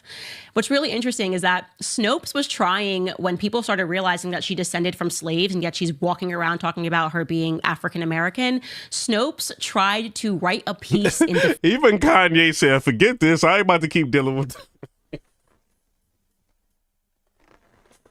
People ain't dealing with that no more, bro. It's a headache. And then Colin Radley with the $4.99, he said, weak men want independent women because they're not man enough to make their own money decisions. Thug life. Exactly. It be them dudes like, oh, don't you want a independent woman? Like, yeah, so you can live off of her. You one of them dudes that be sitting at home on the PlayStation while your girl work. That's why you be letting her talk to you like that. Because you ain't contributing nothing to the household. You know what I'm saying? I ain't one of them. Like, I make really good money. I got really nice cars. I got motorcycles. I got hot tub. I got a house. I got movie theater in my house. I got all kind of stuff. Bro, you not about to come in my house and talk to me crazy. Because you done listen to some song and think that's how it's supposed to go. You can leave. You know what I mean? I ain't want that. Or if I want to experience, like, yo, let's go to Greece. Let's go to Saint-Tropez. Let's go to Santorini, to Cyclades Islands. Let's go to Switzerland. Let's go to France. Let's go to Italy. I don't want to go there. I want to go to... You can go with Mr. Thug somewhere else. Thug life. Because we ain't kicking it. You know what I'm saying? Like, just go somewhere else. Defense of Kamala Harris that actually further substantiates. You can't learn nothing from Glorilla. I could learn a lot from Candace Owens sitting down talking to her. Can you imagine like being across from her talking? Like versus Glorilla, like, you want to hear my song? Like, no, I don't want to hear your song, Glorilla. Lotto look good, but what can Lotto really say to you? Want to go get some Krabby Patties from Wendy's? Like, Lotto Thug Life. It is what it is. I rock with you. I want to go see you on the 27th. Shout out. You know what I mean? But what's she really going to say to you? Like, can she have a conversation with you like this? Can Meg Thee Stallion, once you hit it, like, what is left? Once Megan Thee Stallion come over and you do what you got to do with it. You know what I'm saying? Like, what is she going to talk? What is Megan Thee Stallion going to talk about? What is Cardi B going to talk? Can you imagine having a conversation? Shout out to Cardi B, Thug Life. I don't want to say nothing wrong to her. Can you imagine having a conversation with Cardi B? She could be like, what's that? Like, it's over. Ain't take you nowhere. I can't do it, bruh. Like, y'all, I can't do it, bruh. That Christiana Brown, in my view, doesn't actually exist, or at least that's not her name. So they wrote this in 2019. The title here is, Did U.S. Senator Kamala Harris's ancestor own slaves in Jamaica? And directly from that piece, they write, we have not yet found a record of a Christiana Brown being born to Mary Melvina Brown.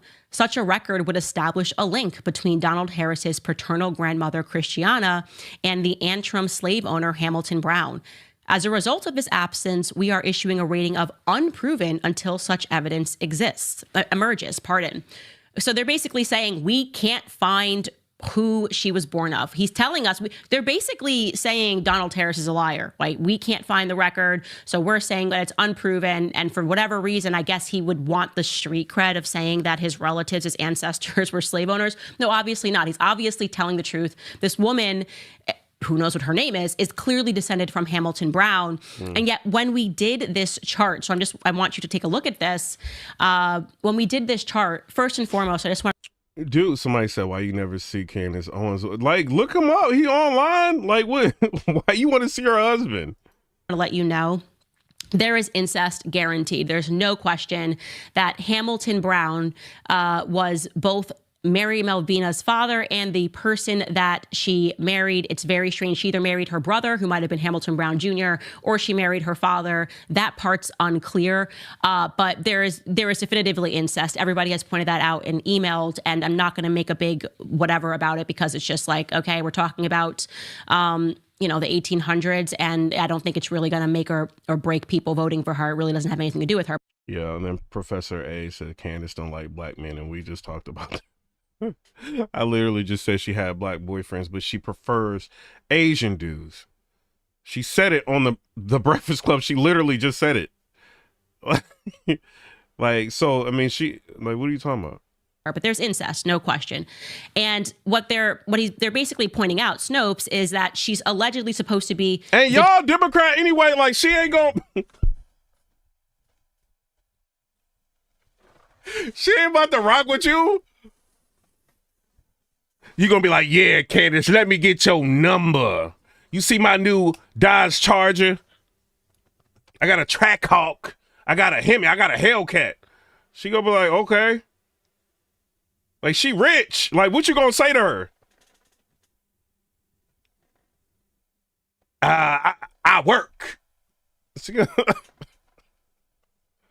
gonna be like, what are your political beliefs? What makes you believe that? And what year did you like become a Democrat? What did blah, blah. She gonna be quizzing you? You ain't gonna know what to say. I can't take this. You asking me too much, Candace.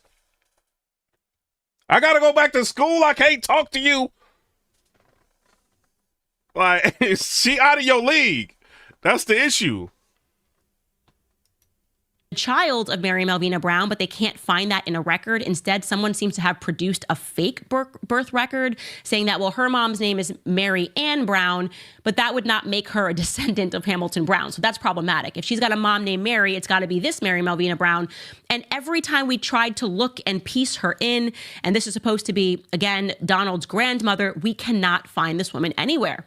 So I said, you know what? Let's pull that chart back up. I said, let's take a look at the actual confirmed descendants of Hamilton Brown, like the people who we can find their tombstones, some of them literally say like the son of Hamilton Brown, like it's very clear. You find their obituaries. You, again, also suspect. Yeah, I see them pandering to the black women in here.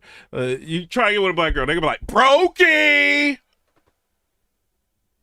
Girl, I know he ain't trying to talk to me.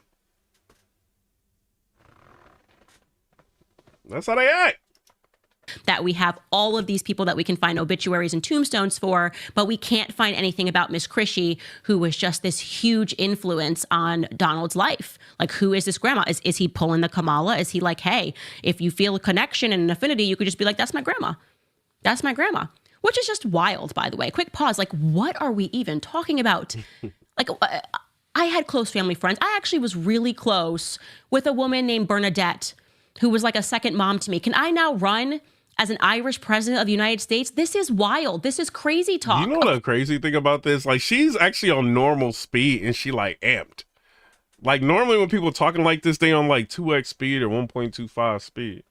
And she amped up. Of course you can. But she gonna get Shannon Sharp later. I know she gonna get him, bro. And helping me to do that, as always, is Prue McSween from Verve Communications. Prue, lovely to see you. Here you are. Now, your winner this week is Donald Trump and that genius idea, the garbage truck. How good was that? Well, firstly, we must be backing the Republicans. I mean, clearly, it wasn't planned, but clearly, yes. Look, what a great marketing exercise. I mean, he really knows how to nail it and how to stick it up them. You know, when you think about the whole stunt with the McDonald's and this garbage truck, I think that Kamala's only experience in McDonald's was probably through a drive-through, really. You know, so, fries and a burger. I mean, yo, they going in, bro. Just a genius, because in this time when there's so much going on, a picture says it all, and he didn't have to say much more. Just driving the dumpster, perfect. Isn't he? Oh, he is just brilliant. He really, really. That was. I reckon that could be what gets him over the line. Now, look, my winner this week, I think you're going to really love this, is this TikToker for his take on the Prime Minister's Qantas scandal. Have a look. Hello, Qantas. This is the Chairman's Lounge. Oh, hi, Elbow. No luck on the upgrade, sorry, doll. Apparently you've already asked for 14 this week. Yeah. Even though you grew up in public housing, you did say that. Listen, the good news is I put in a call to our friends over at Jetstar and they... You'd rather be dead on Qantas than alive on Jetstar.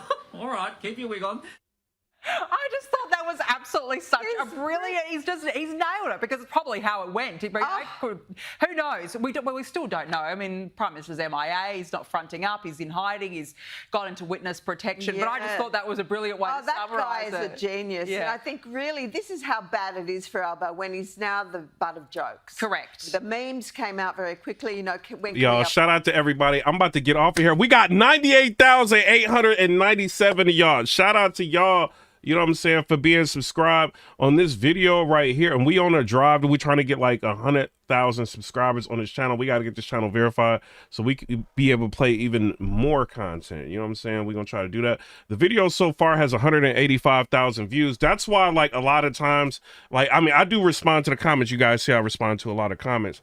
But like trolls, I try not to respond to y'all too much, because when I'm getting views like this on a lot of my videos, it's like I'm giving y'all like publicity at that point, because y'all trolls, you know what I'm saying? Like the people that's trolling. But the people that's supporting, like, I have no problems like to talk to y'all and things like that. I appreciate y'all. Also, membership. I got a membership on the because I will be like doing reactions and stuff sometimes, throwing them up like for members only. And as well as if you are a member, I could see you in the chat and you would get priority when you know what I mean, when I see you in the chat, you know, for whatever you got to say, you know what I'm saying? So shout out to everybody. I'm out, comment, subscribe, let me know what y'all think about that. I gotta go to work, you know what I mean? And about, I think it's 7, you know what I'm saying? Right now it's 9, so this video process, you know what I mean? I'm gonna get in the bed, go to sleep, wake up, take a shower, go to work, you know what I'm saying, and come back, and we probably end up going live again because I got a job. Unlike Mr. I need an independent woman to run me. I bring something to the table. You know what I mean? It's called money. You know, while you playing the video game. You know what I'm saying? But shout out to everybody.